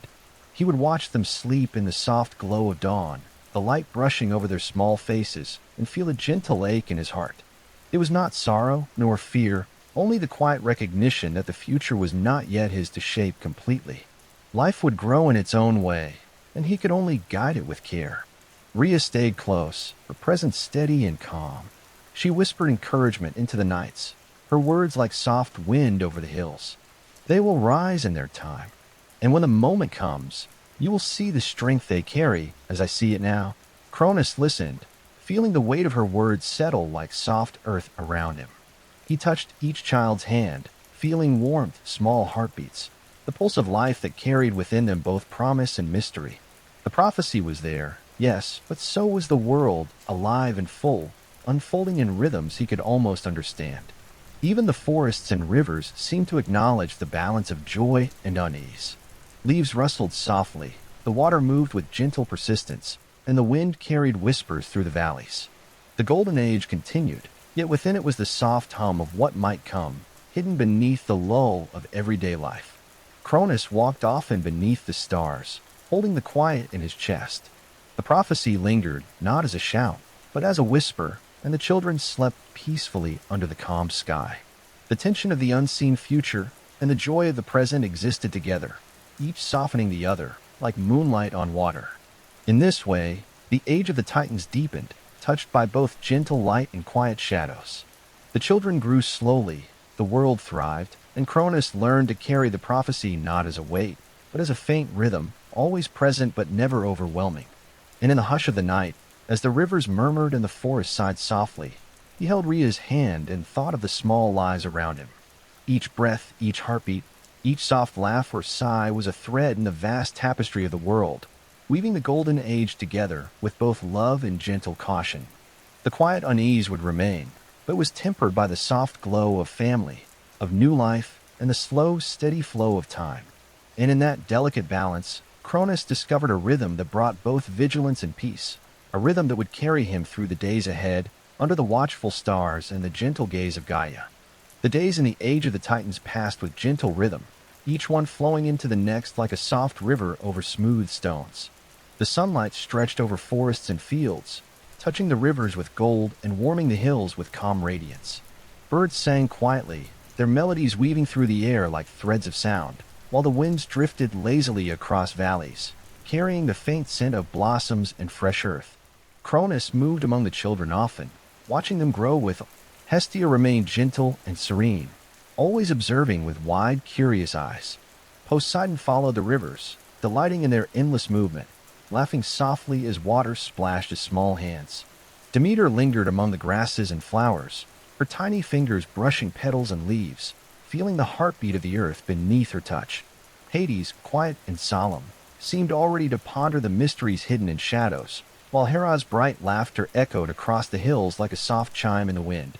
Each child brought joy beyond measure, yet with each passing day, the shadow of prophecy whispered faintly in Cronus's heart. It was not loud nor harsh, but subtle, like a faint echo through a deep canyon. It stirred quietly, gently pressing against his thoughts, reminding him that time held secrets beyond his control. He walked off into the hills at dusk, where the sky melted from gold to soft pink, then to the deep blues and purples of night. The first stars began to twinkle, tiny points of silver light stretching across the heavens. Here, with the air cool against his skin and the soft rustle of leaves around him, he allowed his thoughts to drift. "I see them," he whispered one evening, his voice low, almost a part of the wind. "They grow so quickly, and yet the prophecy waits. Is it one of them, or another? I cannot know, but I feel it." Rhea stepped beside him, her hand brushing gently against his arm. "You carry it too heavily, brother. The prophecy is not yet, and the children are still small. Let them grow in calm and love. That is all they and we can do." Cronus glanced at her, the glow of the sunset reflecting softly on her hair. Her presence steadied him, a quiet warmth in the cool evening. "I'll try," he said softly. "I try to hold it gently, to let it whisper rather than weigh. Yet even in this calm, I feel a stirring. Something not yet seen, but already present." Rhea nodded, understanding without pressing further. Together, They watched as the children played among the hills, the laughter of Poseidon mingling with the gentle murmur of the rivers, the soft rustle of leaves under Demeter's small hands, the delicate glow of Hestia's presence as she explored the quiet corners of the world.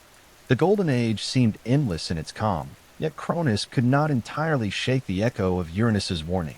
It lingered like a faint scent on the breeze, subtle yet insistent. Even the forests, usually so comforting, seemed to hum with a soft undercurrent of awareness, as though the world itself sensed the small stirrings of time yet to come. One night, under a silvered moon, Cronus and Rhea sat beside the sleeping children. Their breaths were slow, deep, synchronized with the gentle pulse of the world around them. The rivers whispered softly in the distance, carrying the faint reflection of moonlight. The wind shifted quietly among the trees, brushing gently across the hills, and the stars above twinkled with a calm, steady glow. "They are safe," Rhea said softly, her voice barely a whisper. "For now." The world holds them gently, as it holds all life in this age. Cronus's gaze drifted across their faces, lit faintly by the moon. And yet, one day they may rise differently than we expect. One day, one of them may carry the hand to change all that I have shaped. I feel it not as fear, but as a reminder of care. Rhea's hand found his, resting lightly against his palm. "Then care gently. Let your love shape them, not the shadow of what may come. Teach them patience, teach them kindness, teach them to listen. That is the strength they will carry." Cronus nodded, letting the weight of her words settle like soft earth around his heart. The children slept peacefully, their small chests rising and falling with steady rhythm. Even Hades, usually quiet, lay curled softly against the earth, the faint glow of the moon illuminating his solemn face. Hera, Demeter, Poseidon, and Hestia all slumbered, their tiny breaths blending into the quiet music of the night. As he watched, Cronus realized that the prophecy, though ever present, was not a chain. It was a rhythm, subtle and slow, waiting like the tide that rises with time. His role was not to escape it, nor to bend it entirely, but to guide what could grow within its gentle flow. The wind shifted again, brushing across the hills, carrying petals from distant flowers. It touched the children's cheeks softly, like a caress, and the river's murmurs seemed to echo a lullaby. Cronus breathed deeply, feeling the pulse of the world, the rhythm of the stars, the heartbeat of life around him. "They grow quietly," he murmured to Rhea, "and yet I feel the future in their presence. Not fear, but possibility. And I must walk beside it gently as I walk beside them." Rhea smiled, a calm radiance under the moonlight. "Yes, possibility and care. That is all any age can hold, and that is enough." So the nights passed, soft and slow. The children slept, the rivers whispered, the forest sighed gently, and the stars held their silent watch above. Cronus walked among them, steady and mindful, carrying the quiet echo of prophecy not as burden but as rhythm. The Golden Age endured, touched now with both wonder and gentle caution, the whisper of tomorrow always present, yet softened by love and the slow, steady growth of life. And in the hush of night, as moonlight spilled across the hills, Cronus realized that even shadows held a kind of calm. Even the whisper of what might come could be listened to with care, nurtured with patience, and walked alongside gently. For now, the children were small, the world was quiet, and the future, though hinted at in the faintest tones, was still soft enough for hope to bloom. The mornings in the age of the Titans began with a hush that stretched across the hills and rivers, soft as silk against the earth. Dew clung to leaves, shimmering like faint silver threads in the first light. The wind moved lazily through the trees, carrying the distant scent of wildflowers and the gentle aroma of rain-soaked soil. Even the mountains seemed to stretch and breathe under the early sun. Cronus walked among the children, who had grown slightly, their steps more assured, their laughter rising in soft arcs through the valleys. Hestia's small hands traced the edges of stones and leaves, feeling textures with quiet curiosity. Poseidon followed the flow of a river, letting water curl around his fingers, his eyes bright with delight. Demeter wandered among wildflowers, feeling the warmth of earth and the pulse of life beneath her touch. Hades observed quietly from the shadows of trees, and Hera's laughter rose above the hills like the chime of distant bells. Each child brought joy and warmth, Yet Cronus's quiet vigilance persisted. The prophecy whispered in the recesses of his mind, not as a harsh command, but as a faint echo, a reminder that time carried within it currents unseen. He did not wish to impose fear upon the children, but he felt the need to guide them gently, to watch over their growth without diminishing their freedom. Rhea walked beside him, sensing the subtle tension in his movements. Her hair caught the morning light, shimmering softly like threads of silver and gold. "You watch too closely," she said gently, "even when nothing threatens. Let them move and grow in the calm. The world itself will guide them in ways we cannot." Cronus looked down at her, his expression softening. "I know," he whispered. "And yet, the weight of what may come is always there, like a faint current beneath still waters. I wish only to protect them and to ensure the balance of this age." Rhea placed her hand over his. "Then watch with love, not with shadow. Let care be your guide, not the whisper of fear. They are small, and the world itself is gentle. For now, let that be enough." The next child came quietly in the soft light of dawn. Rhea rested in a hollow among the hills, the grass cool beneath her, while Cronus remained at her side. The air was filled with the gentle scent of blossoms and rain, the sound of distant rivers carrying their soft song. This child, a son, brought with him the subtle pulse of strength intertwined with serenity. Rhea held him gently, whispering his name, Hades. Even in quiet moments, he seemed aware of the rhythm of the world, his small hands reaching instinctively toward warmth and comfort. Cronus felt the weight of possibility in his presence, soft, delicate, yet unmistakably powerful. As the days continued, Cronus walked among the children, guiding without pressing, teaching without commanding. He showed Hestia how the soft light of the sun reflected across stones, how Poseidon could listen to the subtle rhythm of the rivers, and how Demeter could feel the gentle pulse of growth in the earth.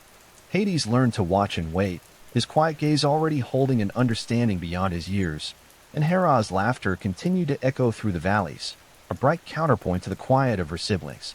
Even in moments of play, Cronus's mind remained aware. He observed the smallest gestures, a hand brushing too roughly against a branch, a foot pressing too heavily upon soft moss. He corrected gently, with words like whispers, his touch light and steady, ensuring that the children felt the world's rhythm without fear. Rhea often watched him, her eyes soft with understanding and warmth. "You guide them well," she said one evening, as the sun dipped toward the horizon and painted the sky in soft hues of pink and gold. "Yet remember to let them breathe. Even rivers must flow freely, or they lose their song." Cronus nodded, feeling the weight of her wisdom. "I will try," he murmured, "and let the world guide them where I cannot. But the prophecy, it waits quietly. I cannot forget it entirely." Rhea placed her hand over his heart. "Then carry it softly. Let it be a gentle rhythm, not a heavy stone. Love them, teach them, and let the world shape them in its own time." The nights remained serene. Stars glimmered above like tiny lanterns, reflected faintly in rivers that wound through the valleys. The wind moved quietly through forests, brushing leaves and carrying scents of earth and blossoms. Cronus would often sit beside Rhea as the children slept, watching their gentle breaths, the rise and fall of small chests under the soft moonlight. "They are growing," he whispered. "And I see it now. The prophecy does not demand haste. It waits, like the tide, slow and inevitable. For now, I can simply be here and let them live." Rhea leaned against him, her voice soft and rhythmic. "Yes, be here. Be present. Let the children grow with care, and the world will hold them gently. That is all any age can ask." The golden age continued, touched now with the gentle pulse of life and possibility. The children explored the hills, played among flowers and rivers, and learned the quiet rhythms of the world around them. The forests seemed to sway in time with their laughter. The rivers carried the reflections of their tiny forms, and even the hills seemed to embrace them with calm and patience. Cronus walked among them, steady and mindful, carrying the faint whisper of prophecy not as burden, but as gentle awareness. He guided with soft hands and calm voice, ensuring that the children grew with love, patience, and quiet understanding. And so, under the warm sunlight, the soft rustle of forests, and the quiet hum of rivers, Cronus discovered a rhythm of vigilance that was not fear, but care, a a gentle watch that allowed the world to flow freely, even as he remained present, steady and mindful. The prophecy lingered still, but in the quiet of the Golden Age, it became a soft current, a whisper to be heeded lightly, and not a shadow to be feared. And in this way, the children grew slowly, gently, and with a calm assurance that life, guided by steady hands and patient hearts, could unfold in its own beautiful rhythm. The mornings of the Golden Age were soft and tender, stretching across hills and rivers in gentle ribbons of light. The air was cool with dew, carrying the scent of wet earth and blooming flowers. Birds rose with faint songs, and the wind drifted lazily, brushing the forests in delicate rhythms. Even the mountains seemed to breathe slowly, basking in the calm of early light. Cronus walked among his children, observing each small movement, every gesture of curiosity or delight. Hestia wandered near the hearths of fallen stones, touching the cool surfaces with delicate fingers, feeling the subtle warmth that still lingered from the sun. Poseidon followed the rivers, fascinated by the endless dance of water over stone, his small hands tracing the currents, delighting in the way droplets sparkled like stars. Demeter explored the meadows, her fingers brushing the tips of wildflowers, feeling the pulse of growth beneath the soil. She hummed softly to herself, attuning to the rhythms of the earth, already carrying a quiet connection to life cycles. Hades observed silently, often standing near shaded groves, his eyes thoughtful and calm, as if he were listening to the world's quiet secrets. Hera darted lightly among the hills, laughter spilling like soft chimes, her energy bright yet unhurried. Cronus followed them all with gentle attention. He spoke little, letting their movements guide the day, yet every so often, his hand would brush against theirs, steadying a stumble, encouraging a careful step, or resting lightly over small shoulders. He felt the weight of responsibility not as fear, but as careful guidance, an awareness of their presence and potential in the world. Rhea watched him with quiet understanding. "You are steady," she said softly one morning as sunlight spilled across the hills, warming dew-soaked grass.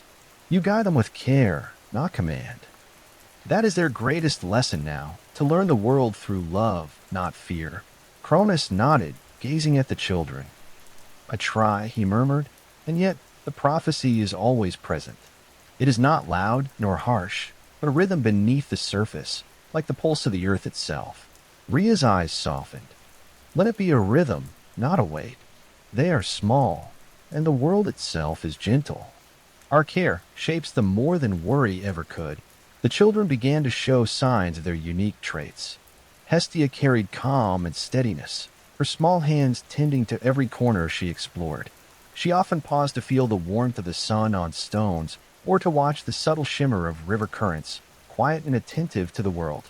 Poseidon's fascination with water grew, his tiny experiments with streams and rivers reflecting an early understanding of flow and movement. Demeter's connection to the earth was profound.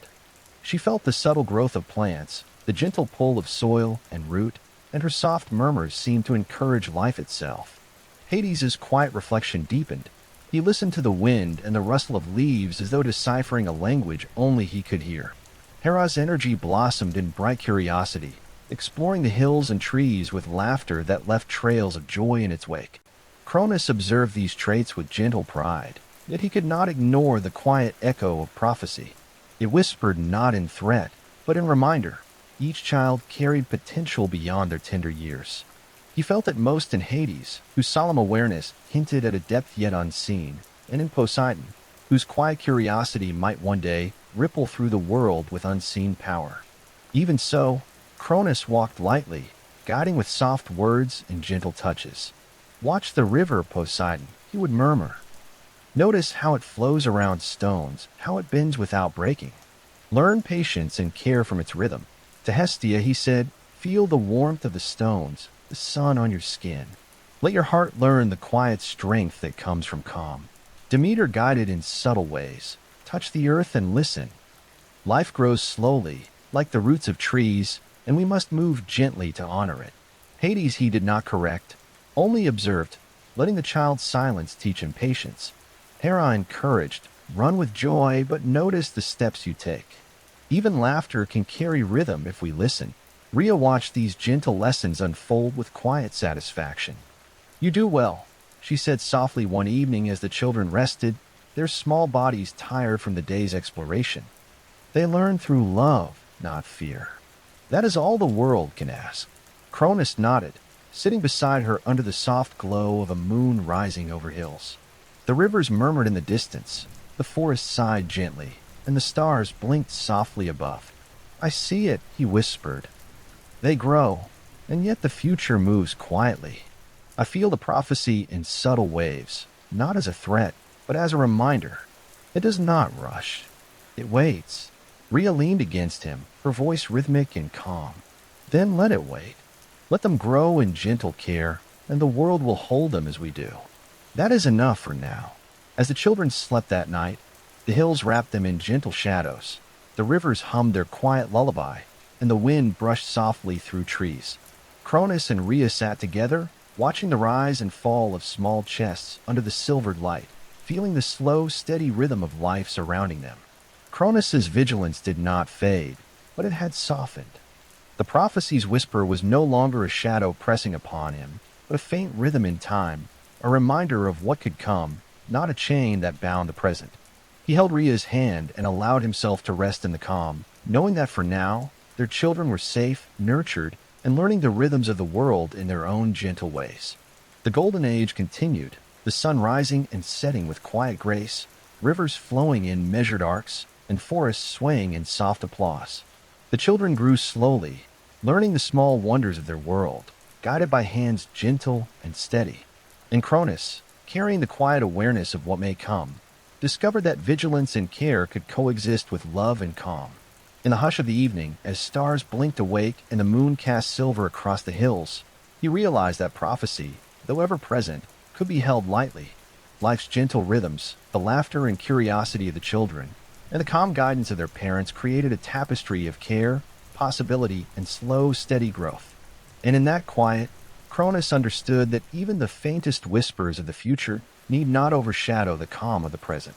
The children would grow in strength, wisdom, and gentle understanding, and for now that was enough. The mornings arrived slowly in the age of the Titans, stretching across the valleys and hills like ribbons of soft gold. Light fell gently across the rivers, glinting off ripples that moved lazily over stones. The forest stirred quietly, leaves brushing softly against one another, and distant mountains shimmered under the early sun. Cronus moved among the children, who had grown steadily, their movements more confident, their curiosity deepening.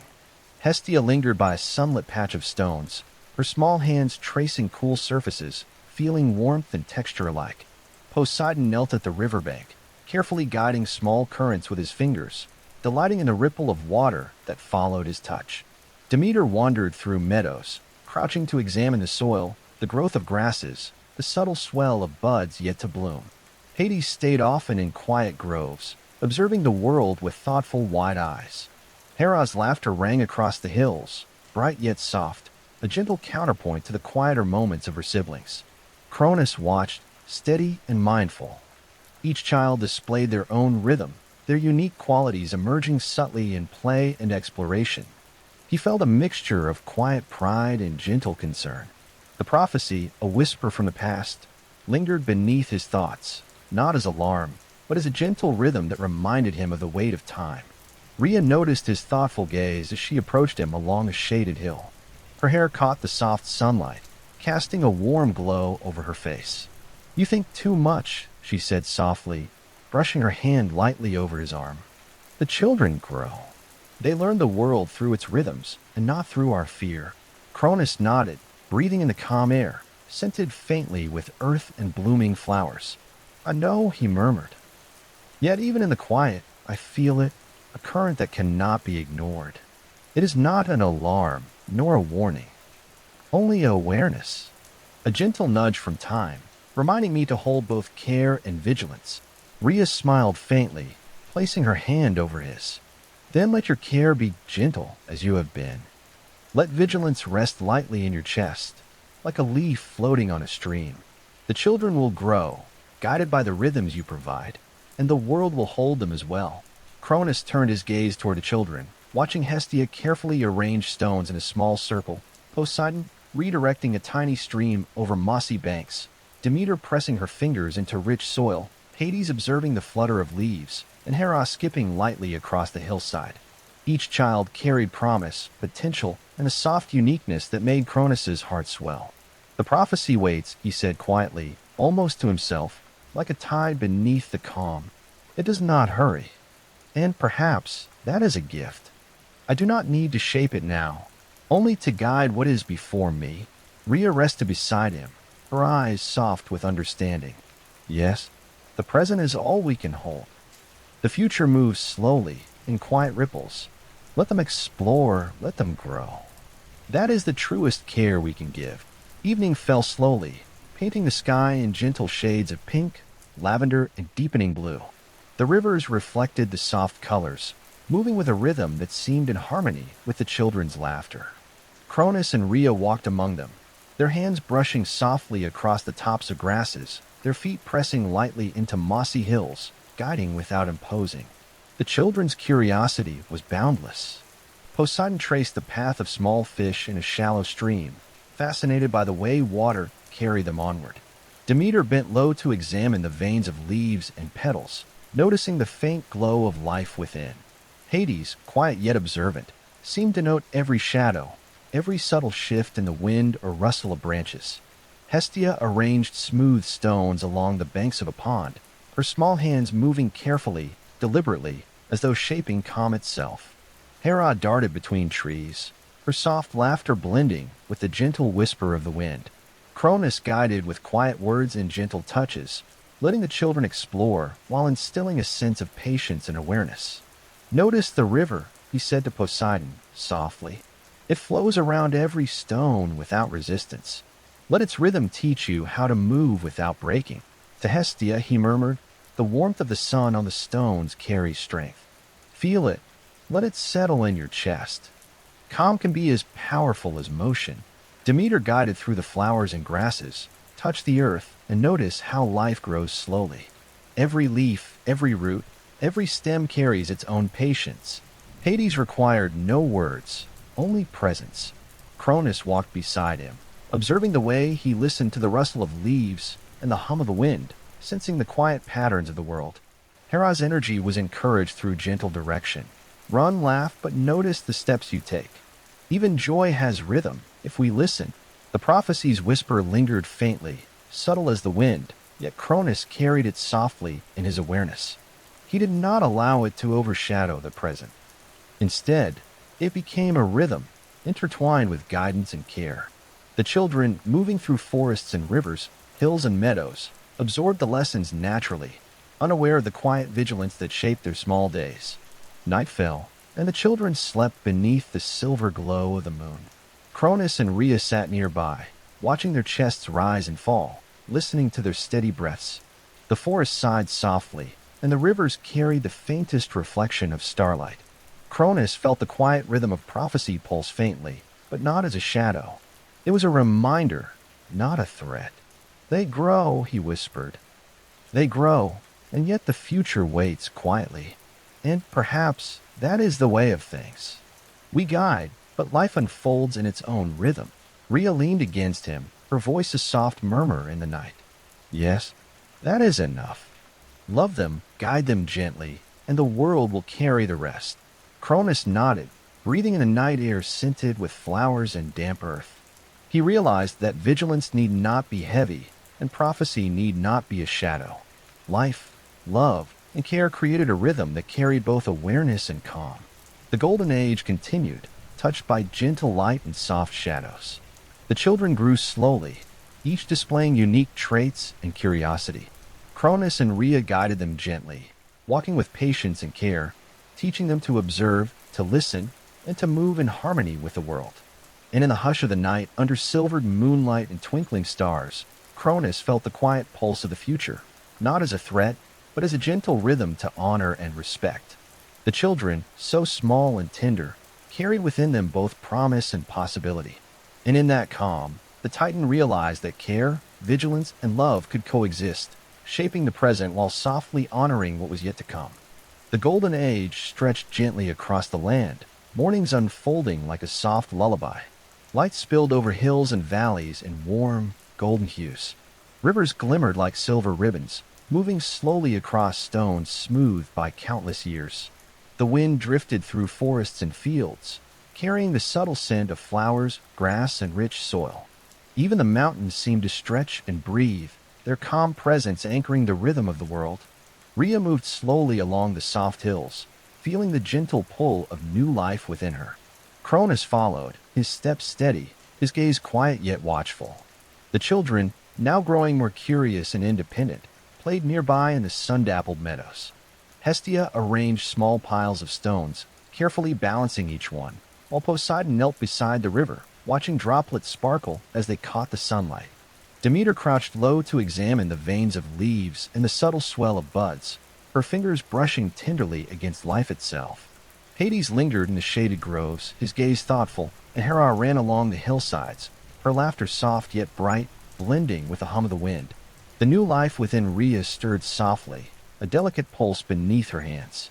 Cronus rested a hand lightly upon her belly, feeling the gentle movements of the child she carried. "Another comes," he murmured quietly, almost to himself, "and yet the world feels full of calm. For now, that is enough." Rhea smiled faintly, her eyes calm as rivers. "Yes, another child, another gentle thread in the tapestry of life. We need only be present and guide softly, as we have before." The day stretched on, warm and luminous. The forest hummed quietly with the life of birds and the subtle rustle of leaves.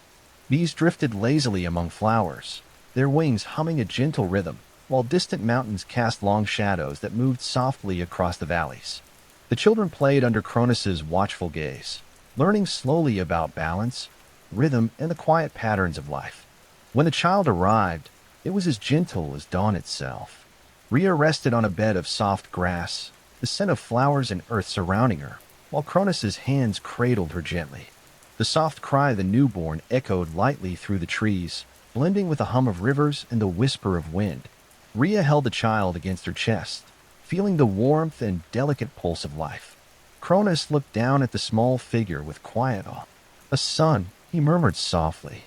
"Our last. He is small and strong, tender and bright." The child's presence seemed to settle over the meadows like a gentle sigh. The wind shifted softly, carrying petals from nearby flowers to brush against the newborn, as if the world itself welcomed him. Cronus placed his hand lightly on the child, feeling the faint heartbeat within, a rhythm delicate yet steady. "They are all here," Rhea whispered, her voice blending with the soft rustle of leaves. "The children of this age, growing with the world and with us. For now, the prophecy is quiet. Let us treasure the calm and the small breaths of life that surround us." Cronus's gaze lingered on the newborn, and then on each of the older children. Hestia's quiet attention to detail, Poseidon's fascination with rivers, Demeter's connection to the earth, Hades' thoughtful silence, and Hera's bright energy, they each carried the seeds of their unique traits. Now, with the youngest among them, the tapestry felt complete, yet the whisper of prophecy persisted faintly, like a gentle wind brushing the hills. He felt it not as fear, but as a reminder, a quiet nudge to be attentive, careful, and loving. The world was calm, yet he could not ignore the rhythm of what might come. He glanced at Rhea, her serene expression reflecting his own sense of wonder. Together, they watched the children play, move, and learn. "You carry it lightly," Rhea said softly, sensing the quiet hum of his thoughts. "Do not let the whisper grow into shadow. Care is enough. Love and guidance, gentle and steady, are all the world asks of us." Cronus nodded, breathing in the calm air, scented faintly with earth, flowers, and the soft pulse of rivers. "I will," he murmured. "I see now that vigilance need not be heavy. The children grow in their own time, guided by the rhythms we provide and the gentle patterns of the world." The days passed slowly, each one filled with quiet observation, gentle lessons, and soft laughter. Hestia tended stones and warm spaces, Poseidon traced currents and rivers, Demeter explored the subtle growth of plants, Hades observed shadows and movement, and Hera's laughter echoed in bright arcs over hills. Even the youngest, nestled in Rhea's arms, seemed to pulse gently with the calm of the world around him. Cronus guided them with steady hands and soft words. "Notice the world," he would murmur. "Move with care. Listen to the wind, the rivers, the rustle of leaves. Everything has a rhythm, and in that rhythm lies balance. Rhea often sat beside him, her voice the quiet counterpoint to the hum of the world. They will learn through your care, through our patience, and through the quiet patterns around them. That is enough. That is more than enough. As night fell, the children rested beneath the silvered glow of the moon. The forests whispered softly, the rivers carried their gentle songs, and the wind moved like a lullaby through the hills. Cronus and Rhea sat together, watching the rise and fall of small chests, listening to the quiet rhythm of life surrounding them. The prophecy's whisper lingered faintly, but it no longer carried urgency or fear. It was a gentle pulse, a rhythm in the background, a reminder that time would move in its own way. For now, the children were safe, nurtured, and growing under steady hands and loving hearts. Cronus placed his hand over Rhea's, feeling her warmth and the quiet pulse of the youngest child nestled in her arms. "They are all here," he murmured, "and for now that is enough. The future may whisper, but the present is full of calm, and that calm will guide them." The Golden Age continued, touched with light, filled with the soft laughter and quiet exploration of children, and woven with the gentle awareness of prophecy. Cronus's guidance became a steady rhythm, a soft pulse of vigilance intertwined with love, shaping the present while allowing life to unfold naturally. And under the silver glow of the moon, the soft hum of rivers, and the gentle rustle of forests, Cronus realized that even prophecy could be held lightly, its quiet rhythm a companion to calm, gentle care, and the steady, tender growth of life. The days in the Golden Age unfolded with gentle rhythm, each one stretching across valleys, rivers, and hills like threads of warm sunlight. The forests whispered softly, their leaves brushing together in quiet conversation. Rivers glimmered, tracing slow paths over smooth stones, reflecting the soft colors of the sky above. Even the mountains, silent and steady, seemed to breathe with the calm of the world. Cronus moved among the children, his steps slow and deliberate, his eyes tracing every motion. Hestia lingered near warm stones, her fingers tracing edges with delicate care, learning patience and focus. Poseidon followed streams, delighting in the subtle flow of water around his hands, marveling at the way the current adjusted to every stone and bend. Demeter crouched among wildflowers and grasses, feeling the earth beneath her fingers, noting the slow, steady pulse of life in every root and leaf. Hades observed quietly, standing in shaded groves, listening to the hum of the world as though it spoke only to him. Hera's laughter rang across the hills, bright and clear, her energy full of movement and curiosity. Cronus's gaze softened as he watched them, yet a faint awareness remained in his heart. The prophecy, a whisper from the distant past, lingered quietly, not as a shadow pressing down, but as a subtle current, reminding him that time flowed onward and that the children would one day grow into their own strength. He felt it not as fear, but as a quiet nudge toward careful guardianship. Rhea approached him along a sun-dappled hill, her hair catching the light and casting soft reflections across the grass. "You think too much," she murmured gently, brushing her hand over his arm. "They grow as they must. You do not need to shape the future. Your care is enough." Cronus nodded, drawing in the soft air, scented with grass, flowers, and faint river mist. "I know," he replied quietly. "And yet, even as I guide them gently, I feel the rhythm of what may come. It is subtle, a quiet pulse beneath the calm. I cannot ignore it entirely." Rhea's eyes softened. "Then let it guide you gently, not weigh you down. They are learning through love, not worry. That is the strongest protection we can give."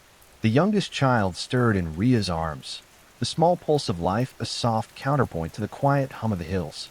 Cronus reached out, lightly brushing the child's hand with his fingers, feeling the delicate warmth of its tiny pulse. The connection was gentle yet grounding, a reminder that life was present now, in this moment, not only in the quiet stirrings of future possibility. As the days passed, Cronus's vigilance evolved subtly. He began to consider ways to guide the children safely through their early years without instilling fear. He arranged spaces for their play that followed gentle patterns, paths that led naturally to rivers, meadows, and forests. He encouraged small rituals of observation, noticing the direction of the wind, the ripple of water, the sway of trees. Through these soft lessons, the children learned not only about the world around them, but also about care, patience, and harmony. One afternoon, Cronus spoke quietly to Hestia as she arranged stones by a shallow stream. "Feel the warmth of each one," he said softly. "Notice how it rests on the ground, steady and unhurried. Strength comes from calmness as much as from motion." To Poseidon, he murmured while guiding a tiny current. "The river moves with patience. It bends around obstacles, but it does not stop. There is wisdom in its rhythm." Demeter bent to watch new sprouts emerging from the soil. "Life grows slowly, yet persistently," Cronus said, his voice low and soothing. "Even the smallest root carries quiet strength." Hades, observing shadows moving across the ground, received no words, only presence. Cronus walked beside him, feeling the child's quiet focus, understanding that some lessons came without instruction. Hera's laughter echoed as she skipped between hills, and he guided her gently. "Joy can be careful too. Notice your steps, and the world will flow with you." As the sun dipped toward the horizon, painting the sky in shades of rose, lavender, and gold, Cronus found himself reflecting on the subtle measures of protection he had begun to weave. He did not act in haste or fear. Rather, he created spaces for exploration that were safe, rhythms that were predictable, and lessons that taught patience and awareness. Rhea watched him quietly, sensing the delicate balance he maintained. "You have learned well," she said softly. "Vigilance need not be harsh. Love and care are stronger than fear, and patience guides better than command." Cronus nodded, watching the children play among the hills and rivers, their movements full of curiosity and wonder. "I see it now," he murmured. "Protection is not about restraint, but about guidance. It is about shaping the present gently, so the future may unfold safely on its own." As night fell, the hills softened under the silver light of the moon. Stars blinked faintly, their reflections shimmering in the slow currents of rivers. The forests whispered gently, leaves brushing softly against one another, and the wind drifted through valleys carrying the faint scent of earth and blossoms. The children rested, small bodies curling in soft moss, near the warmth of gentle fires or sheltered under trees. Cronus and Rhea sat nearby, holding hands, feeling the quiet pulse of life and the faint rhythm of prophecy. The whisper of future events lingered not as a shadow, but as a gentle reminder, a soft current flowing beneath the calm. "They grow," Cronus whispered. "They move with the world's rhythm, yet the whisper of what may come remains. I feel it, not as a burden, but as guidance, a quiet nudge to shape today with care." Rhea leaned against him, her voice soft and steady. "Then let today be enough. Your care, your patience, your love, that is all they need for now. The future will flow with the calm we nurtured today." The golden age continued, full of gentle sunlight, soft laughter, and the quiet hum of rivers and forests. The children learned slowly, guided by hands steady and loving.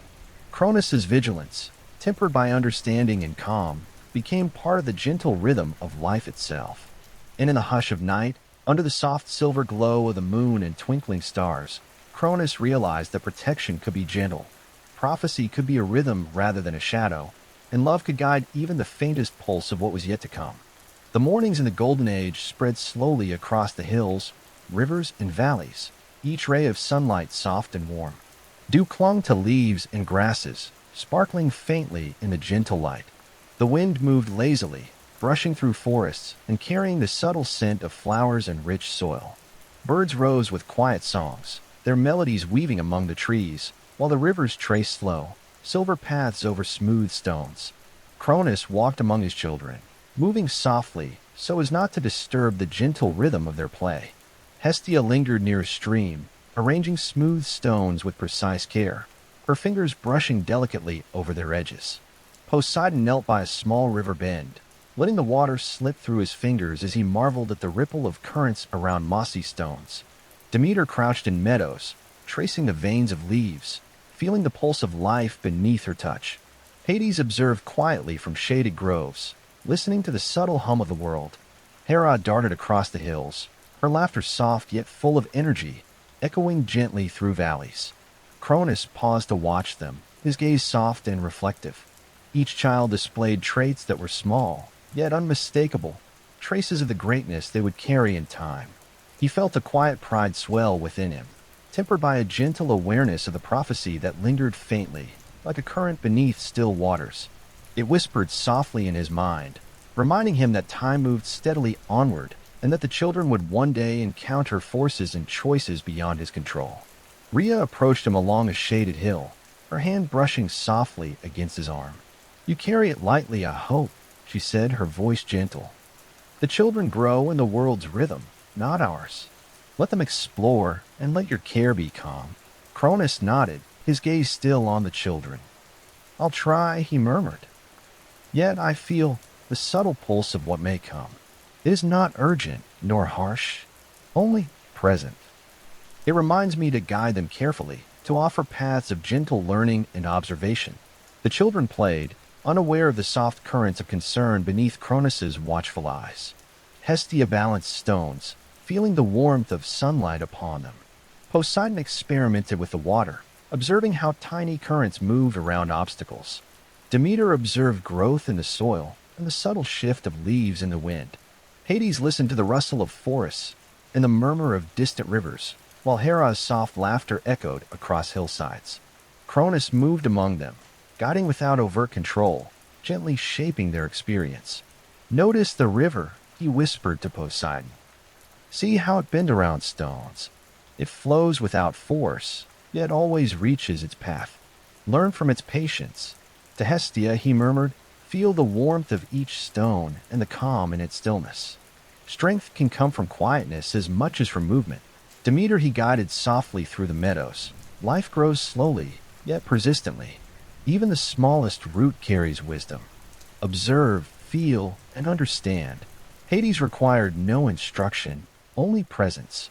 Cronus walked beside him, attuning to the child's quiet observations, sensing that some lessons unfolded without words. Hera's energy was encouraged with soft direction. "Move with joy, but notice your steps." Even laughter has rhythm if we listen carefully. As the sun began to dip toward the horizon, casting warm, golden light over hills and rivers, Cronus reflected on the subtle choices he had begun to make. He considered how to create spaces where the children could explore safely, how to guide their attention toward gentle lessons without imposing fear, and how to maintain a rhythm that nurtured calm and curiosity. Rhea observed him quietly. "You have learned much," she said softly. "Guidance need not be forceful, and vigilance can be gentle. Love shapes better than caution alone." Cronus nodded, feeling the weight of her words settle like soft earth around his heart. "Yes," he murmured. "Protection need not be harsh. Patience, calm, and gentle guidance can carry them farther than fear or command. The prophecy whispers, but I can shape the present softly, so that they grow in wisdom and care." The children, absorbed in their play, mirrored the gentle rhythm of the world around them. Hestia arranged stones with care. Poseidon explored the movement of water. Demeter felt the pulse of life in every leaf. Hades observed silently, and Hera's laughter rippled across hillsides. Even the youngest nestled in Rhea's arms seemed to absorb the calm and warmth surrounding him, their tiny pulse blending with the gentle heartbeat of the world. Night fell softly, painting the hills in silver and blue, the rivers reflecting the faint glow of stars. The wind moved quietly through the forests, carrying the subtle scent of earth, flowers, and water. The children rested, small bodies curled in gentle comfort. Cronus and Rhea sat nearby, holding hands and feeling the quiet rhythm of life around them. The whisper of prophecy lingered faintly, not as a shadow, but as a soft current beneath the calm. Cronus felt it as a subtle reminder, guiding him to nurture, observe, and create spaces of gentle learning. He realized that love and patience could shape their experience more than worry ever could. "They are growing," Cronus whispered, his voice soft against the hum of the night. "They move with the world's rhythm, yet the pulse of what may come remains. I feel it not as a burden, but as a companion, a gentle nudge to guide today carefully, so the future may unfold safely." Rhea leaned against him, her voice blending with the quiet hum of night. "Let today be enough. Your care, your patience, your love, that is all they need for now. The rest will follow in its own time." The golden age continued, full of soft sunlight, gentle laughter, and quiet exploration. The children learned slowly, guided by hands steady and loving. Cronus's awareness of the future became a gentle rhythm, shaping his choices without shadowing the calm of the present. Under the silver light of the moon, with rivers whispering softly and forests sighing in the night, Cronus understood that guidance, love, and careful vigilance could coexist. Even prophecy, though ever present, could be honored with gentle awareness, shaping a path that allowed life to grow with calm, curiosity, and quiet wonder. And in that soft, luminous night, Cronus felt a serene certainty. The children would learn, explore, and flourish, carried by the rhythm of love and care and the gentle, steady heartbeat of the world itself. The golden age unfolded in soft, lingering light, each day stretching like a warm sigh across the hills, rivers, and valleys. Morning dew shimmered faintly on leaves, catching the gentle rays of the sun and reflecting tiny sparks of gold. The wind drifted through the forests lazily, rustling the branches and carrying the subtle fragrance of blossoms, grass, and earth. Rivers glimmered in silver arcs, winding slowly over smooth stones and mossy banks, moving in a quiet, steady rhythm. Cronus walked among the children, moving carefully so as not to disrupt the natural cadence of their play. Hestia arranged smooth stones near a stream, each one balanced with delicate attention. Poseidon explored the rivers, letting the water slip through his fingers, marveling at the gentle ripples that danced around his hands. Demeter observed the subtle growth in the soil and leaves, her fingers brushing softly across new shoots.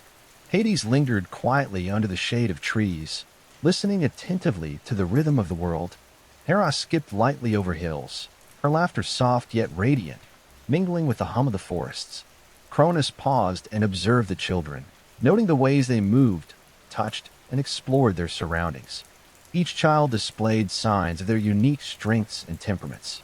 Hestia's calm attentiveness, Poseidon's curiosity, Demeter's gentle connection to the earth, Hades' quiet observation, and Hera's lively energy all formed a delicate balance within the family.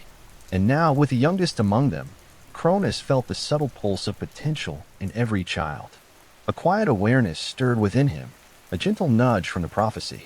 Not a forceful command, but a soft rhythm urging careful thought.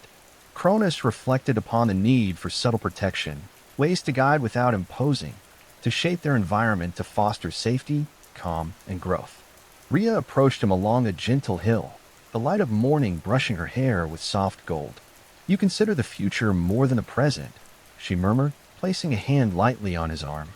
"Remember, gentle measures and calm guidance are stronger than worry. They learn from love, not fear." Cronus nodded slowly, his gaze sweeping over the children. "I understand," he whispered. "Yet I feel it quietly, the need to create paths where they can explore safely, to guide them gently, so that even unknowingly, they move in balance with the world." As the day unfolded, Cronus began to arrange small, subtle measures of guidance. Near the riverbanks, he created gentle curves of stones to shape Poseidon's explorations without hindrance. Along meadows, he pointed out clusters of soft grass and small stones for Hestia to observe, encouraging her calm, focused touch. He showed Demeter how to notice the subtle shifts of the soil, the slow awakening of plants, teaching patience and observation without commands. Hades learned quietly through presence, as Cronus walked beside him, attuning to the child's silent study of shadows and light. Hera's bright energy was guided through soft encouragement. "Notice the hills beneath your feet, the trees brushing above. Play with care, and the world will welcome your joy." Cronus's subtle guidance extended beyond immediate lessons. He considered the spaces where the children played, the routes they traveled, and the small patterns in their day. Each choice was made with gentle intention, creating a rhythm that allowed freedom and exploration while maintaining quiet safety. Rhea observed his quiet actions with soft admiration. "You balance care and vigilance," she said. "It is enough to shape their experience gently, to let them learn while protected. That is all the world asks of us." As the sun dipped toward the horizon, painting the sky in soft hues of rose, lavender, and gold, Cronus reflected on the subtle steps he had taken. Each measure was small, yet thoughtful, a quiet shaping of the environment, a soft guidance of attention, a gentle reminder to move with awareness. It was neither forceful nor urgent, but deliberate and tender, reflecting his understanding of the balance between care and freedom. The children played, exploring the meadows, rivers, and forests with soft energy. Hestia arranged stones in careful patterns, her focus steady and precise. Poseidon experimented with water, delighted by the gentle ripples he created. Demeter observed the subtle pulse of life in the earth, marveling at new growth. Hades moved silently, absorbing the patterns of light and shadow, while Hera's laughter echoed lightly, a bright thread weaving through the calm of the hills. Night arrived slowly, wrapping the land in silvered shadows. Stars began to twinkle faintly above, mirrored in the gentle arcs of the rivers. The wind whispered softly through trees, carrying the faint scent of blossoms and damp earth. The children rested beneath the calm glow of the moon, their small bodies curling naturally into the comfort of the land. Cronus sat beside Rhea, feeling the quiet pulse of life around him. The prophecy's whisper remained subtle, a soft rhythm beneath the calm of the present. He realized that protection did not require force or harsh measures. Instead, it came from awareness, careful guidance, and gentle shaping of experience, allowing the children to grow freely while remaining safe in the world. "They are safe," Cronus whispered, his voice blending with the soft rustle of forests and the hum of rivers. "They grow in rhythm with the world, guided by gentle hands and the quiet awareness of what may come. That is enough for now." Rhea leaned against him, her voice soft and steady. "It is more than enough. They learn through love, care, and the gentle patterns we create. The world itself will guide them further."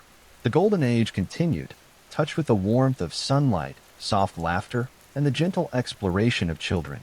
Cronus's quiet vigilance, tempered by love and patience, became part of the fabric of their days.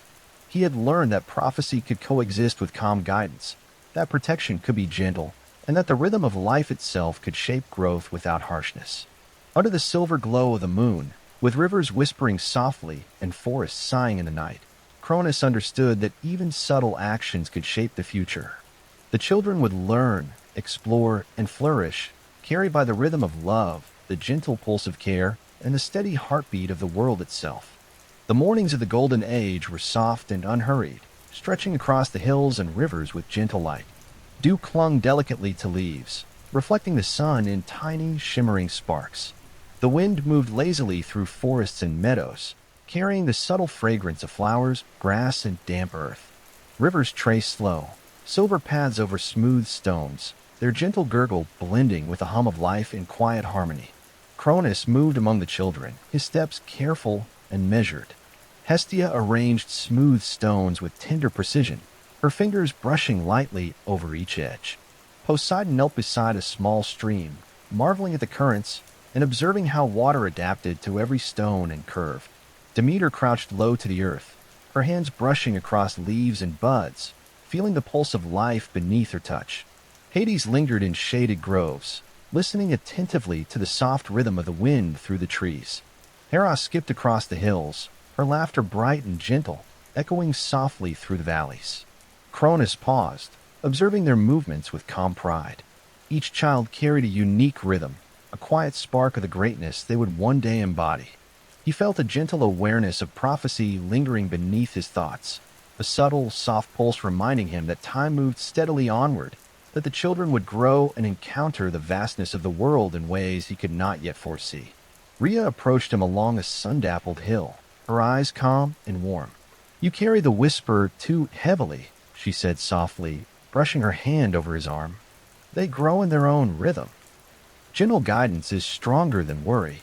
Cronus nodded slowly, inhaling the fresh air scented faintly with blossoms and soil. "I understand," he murmured.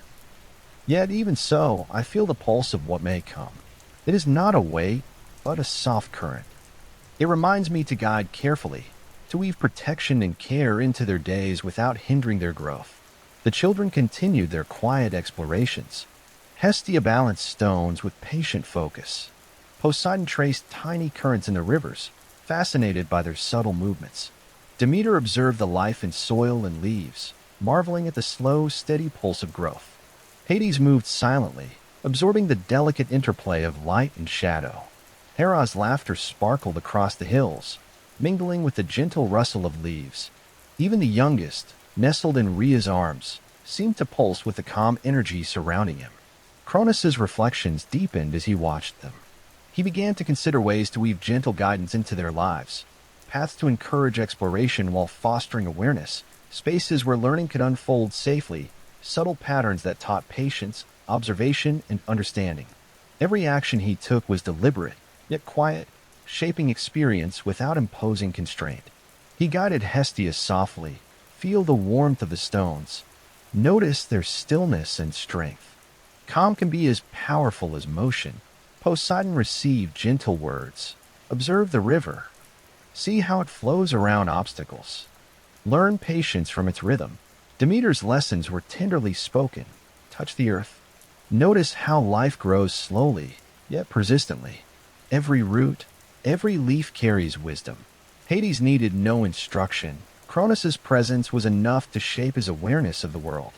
Hera's bright energy was encouraged with subtle direction. Move with joy, but notice the earth beneath your feet, the trees above. Even laughter has rhythm if we pay attention. As the sun moved toward the horizon, painting the sky in soft shades of rose, lavender, and gold, Cronus reflected on the delicate balance he had created. He understood that protection did not require fear, only awareness. Gentle guidance, careful shaping of the environment, and patient attention to the children's movements could safeguard them while allowing freedom and exploration. Rhea watched him quietly. "You have learned well," she said softly. "Vigilance does not need to weigh heavily.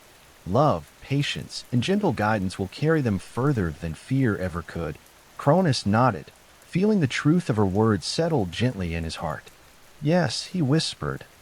"Even prophecies need not be a shadow. It can be a quiet rhythm, a gentle reminder to shape today with care, so the future may unfold safely." The children played on, moving through meadows, rivers, and forests with soft energy. Hestia arranged stones with careful focus. Poseidon delighted in the currents, observing each subtle ripple. Demeter explored new growth in earth. Hades moved silently, attentive to light, shadow, and sound. Hera's laughter echoed, bright yet soft, a thread of joy woven through the calm of the world. As night fell, the world softened beneath silvered moonlight. Stars twinkled faintly above, mirrored in the slow arcs of the rivers. The wind whispered gently through trees, carrying the faint scent of earth and blossoms. The children rested, small bodies curled in peaceful slumber. Cronus and Rhea sat together, feeling the quiet pulse of life around them. The prophecy's whisper lingered softly, not as a weight, but as a gentle rhythm beneath the calm. Cronus understood that careful attention, subtle guidance, and patient love were enough to shape the children's days, preparing them for the world to come without overshadowing the peace of the present. "They are safe," Cronus murmured, his voice blending with the soft rustle of leaves and the hum of rivers. "They grow in rhythm with the world, guided by hands that are steady and hearts that are calm." "That is enough." Rhea leaned against him, her voice soft and steady. "It is more than enough. They will learn through love, through gentle observation, and through the patterns we quietly provide. The world itself will carry them further." The Golden Age continued, full of gentle sunlight, quiet laughter, and calm exploration. The children learned slowly, guided by steady, loving hands. Cronus's quiet vigilance, tempered with patience and care, became part of the gentle rhythm of life itself. Under the silver glow of the moon, with rivers whispering softly and forests sighing in the night, Cronus realized that prophecy could coexist with calm guidance, that protection could be subtle and tender, and that the rhythm of love could carry the children safely into their future. And in that luminous night, he felt the serene certainty. The children would grow, explore, and flourish, guided by the rhythm of gentle care and the steady heartbeat of the world. The first light of dawn stretched softly over the hills, rivers, and valleys of the Golden Age. Sunlight spilled like warm honey across meadows, touching leaves, stones, and the flowing waters with gentle warmth. Dew glimmered on blades of grass and the edges of flowers, sparkling softly in the calm air. The wind drifted lazily, carrying the subtle fragrance of earth, blossoms, and the quiet pulse of life awakening all around. Cronus rose slowly, feeling the soft rhythm of the world beneath him. He watched the children stretch and awaken, their movements gentle, their curiosity still bright and tender. Hestia arranged smooth stones by a shallow stream, her fingers brushing lightly as she balanced each one with careful attention. Poseidon knelt near the river, tracing its currents with delicate fingers, observing the tiny ripples that moved around stones. Demeter explored the soil and the subtle bloom of flowers, her hands brushing softly across leaves and buds. Hades stood quietly in the shaded grove, listening to the gentle pulse of wind through branches. Hera's soft laughter carried across the hills as she stepped lightly, her bright energy blending naturally with the rhythm of the world. Cronus walked among them, his steps slow and measured, his heart calm yet full of quiet reflection. He had spent countless days guiding, observing, and shaping the environment for the children's gentle growth. Every measure he had taken, every careful arrangement of stones, every soft direction, every patient lesson had contributed to the harmony that now surrounded them. Rhea joined him on a soft hill, her hand brushing lightly over his arm. "The children have grown well," she said quietly. "They carry the rhythm of the world within them. Your care, gentle and steady, has guided them without burden." Cronus nodded slowly, watching the children move freely yet with quiet attention. "Yes," he murmured. "I see it now. Even the faint whisper of prophecy need not shadow them. It can be a soft rhythm, reminding us to guide gently, to shape the present with care, so the future unfolds naturally." The children's laughter and quiet play filled the morning, a delicate harmony with the whispering wind, rustling leaves, and the soft gurgle of rivers. Hestia's focus was steady and calm. Poseidon's curiosity flowed freely, yet he moved with a careful awareness of the water. Demeter marveled at the subtle pulse of life in soil and leaves. Hades observed, attentive and reflective, absorbing the patterns of light, shadow, and sound. Hera's laughter echoed lightly, bright and gentle, weaving through the calm hills like a soft melody. Even the youngest nestled in Rhea's arms carried the warmth of life, blending into the quiet rhythm of the world. Cronus reflected on the long days of care, observation, and subtle guidance. He realized that protection could be quiet, patient, and gentle. He understood that prophecy was not a command, but a soft current, a companion to calm vigilance. And he saw that the children had grown in a world shaped by love, patience, and steady guidance, moving in harmony with the gentle rhythm of life itself. As the sun climbed higher, painting the landscape with soft gold and pale blue, Cronus spoke softly to the children. "Notice the world around you," he said, his voice calm and steady. "See how the rivers move, how the leaves sway, how the sunlight touches everything. There is rhythm in every movement, in every breath of the world. Learn from it. Move with it. Grow with it." Hestia looked up from her stones and nodded, understanding the quiet lesson in his words. Poseidon dipped his fingers into the river and smiled at the way the water flowed. Demeter pressed her hand into the soil, feeling life pulse beneath her touch. Hades simply observed, absorbing everything with quiet understanding. Hera laughed softly, spinning in gentle arcs across the hillside, her joy full of awareness and calm energy.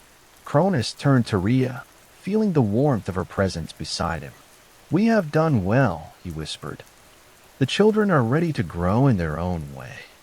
Our guidance, our care, has given them the rhythm of the world. That is enough." Rhea rested her hand over his, her eyes soft with reflection. "Yes," she said, "they are ready. And yet, they will always carry the quiet presence of our care, like a steady heartbeat beneath their own steps. That is the greatest gift we can give." The day stretched on, full of quiet exploration, soft laughter, and gentle observation. The world moved around them in harmony, rivers flowing over stones, wind brushing through leaves, sunlight warming the hills, and shadows stretching gently across meadows. The children grew with each moment, guided by subtle instruction, careful attention, and the soft pulse of love that Cronus and Rhea had nurtured. As evening approached, the sky turned soft shades of rose, lavender, and pale gold. Rivers reflected the colors, moving with calm, deliberate grace. The wind carried the subtle scent of flowers and damp earth, and the forests whispered softly with life settling into night. The children rested, their small bodies curling into peaceful comfort. Cronus and Rhea sat together, watching the gentle rhythm of the world around them. The prophecy's whisper remained faint, the subtle pulse beneath the calm of the present. Cronus realized that careful guidance, patience, and love were enough to shape the children's growth. The rhythm of life itself, paired with gentle care, would carry them forward safely into the world to come. "They are ready," Cronus whispered, his voice blending with the quiet hum of rivers and wind. They will grow, explore, and flourish. Our love, patience, and guidance have given them strength. That is all we can offer, and it is everything. Rhea leaned against him, her presence calm and steady. The world will guide them further now, she said softly. They carry the rhythm we've nurtured. That rhythm will carry them into their own light, their own growth. Under the silver glow of the moon, with stars twinkling above and rivers whispering below, Cronus and Rhea felt a serene certainty. The children would move through the world with calm curiosity, guided by the gentle heartbeat of the land and the quiet lessons of love and care. The Golden Age continued, filled with the soft rhythm of life, the delicate pulse of growing beings, and the steady presence of those who nurtured them. And in that tranquil night, Cronus understood fully. Prophecy could be gentle, guidance could be quiet, and love could shape the future more strongly than fear ever could. The children were ready to embrace the world, carrying with them the rhythm of calm, the pulse of care, and the steady, luminous heartbeat of life itself. The hills, rivers, and forests sighed softly under the quiet moonlight. The Golden Age flowed on, a world alive with gentle harmony, the soft laughter and curiosity of children, and the enduring presence of care and love. And with that calm certainty, Cronus and Rhea rested, watching their children sleep peacefully, knowing that the rhythm they had nurtured would carry them safely into every dawn yet to come.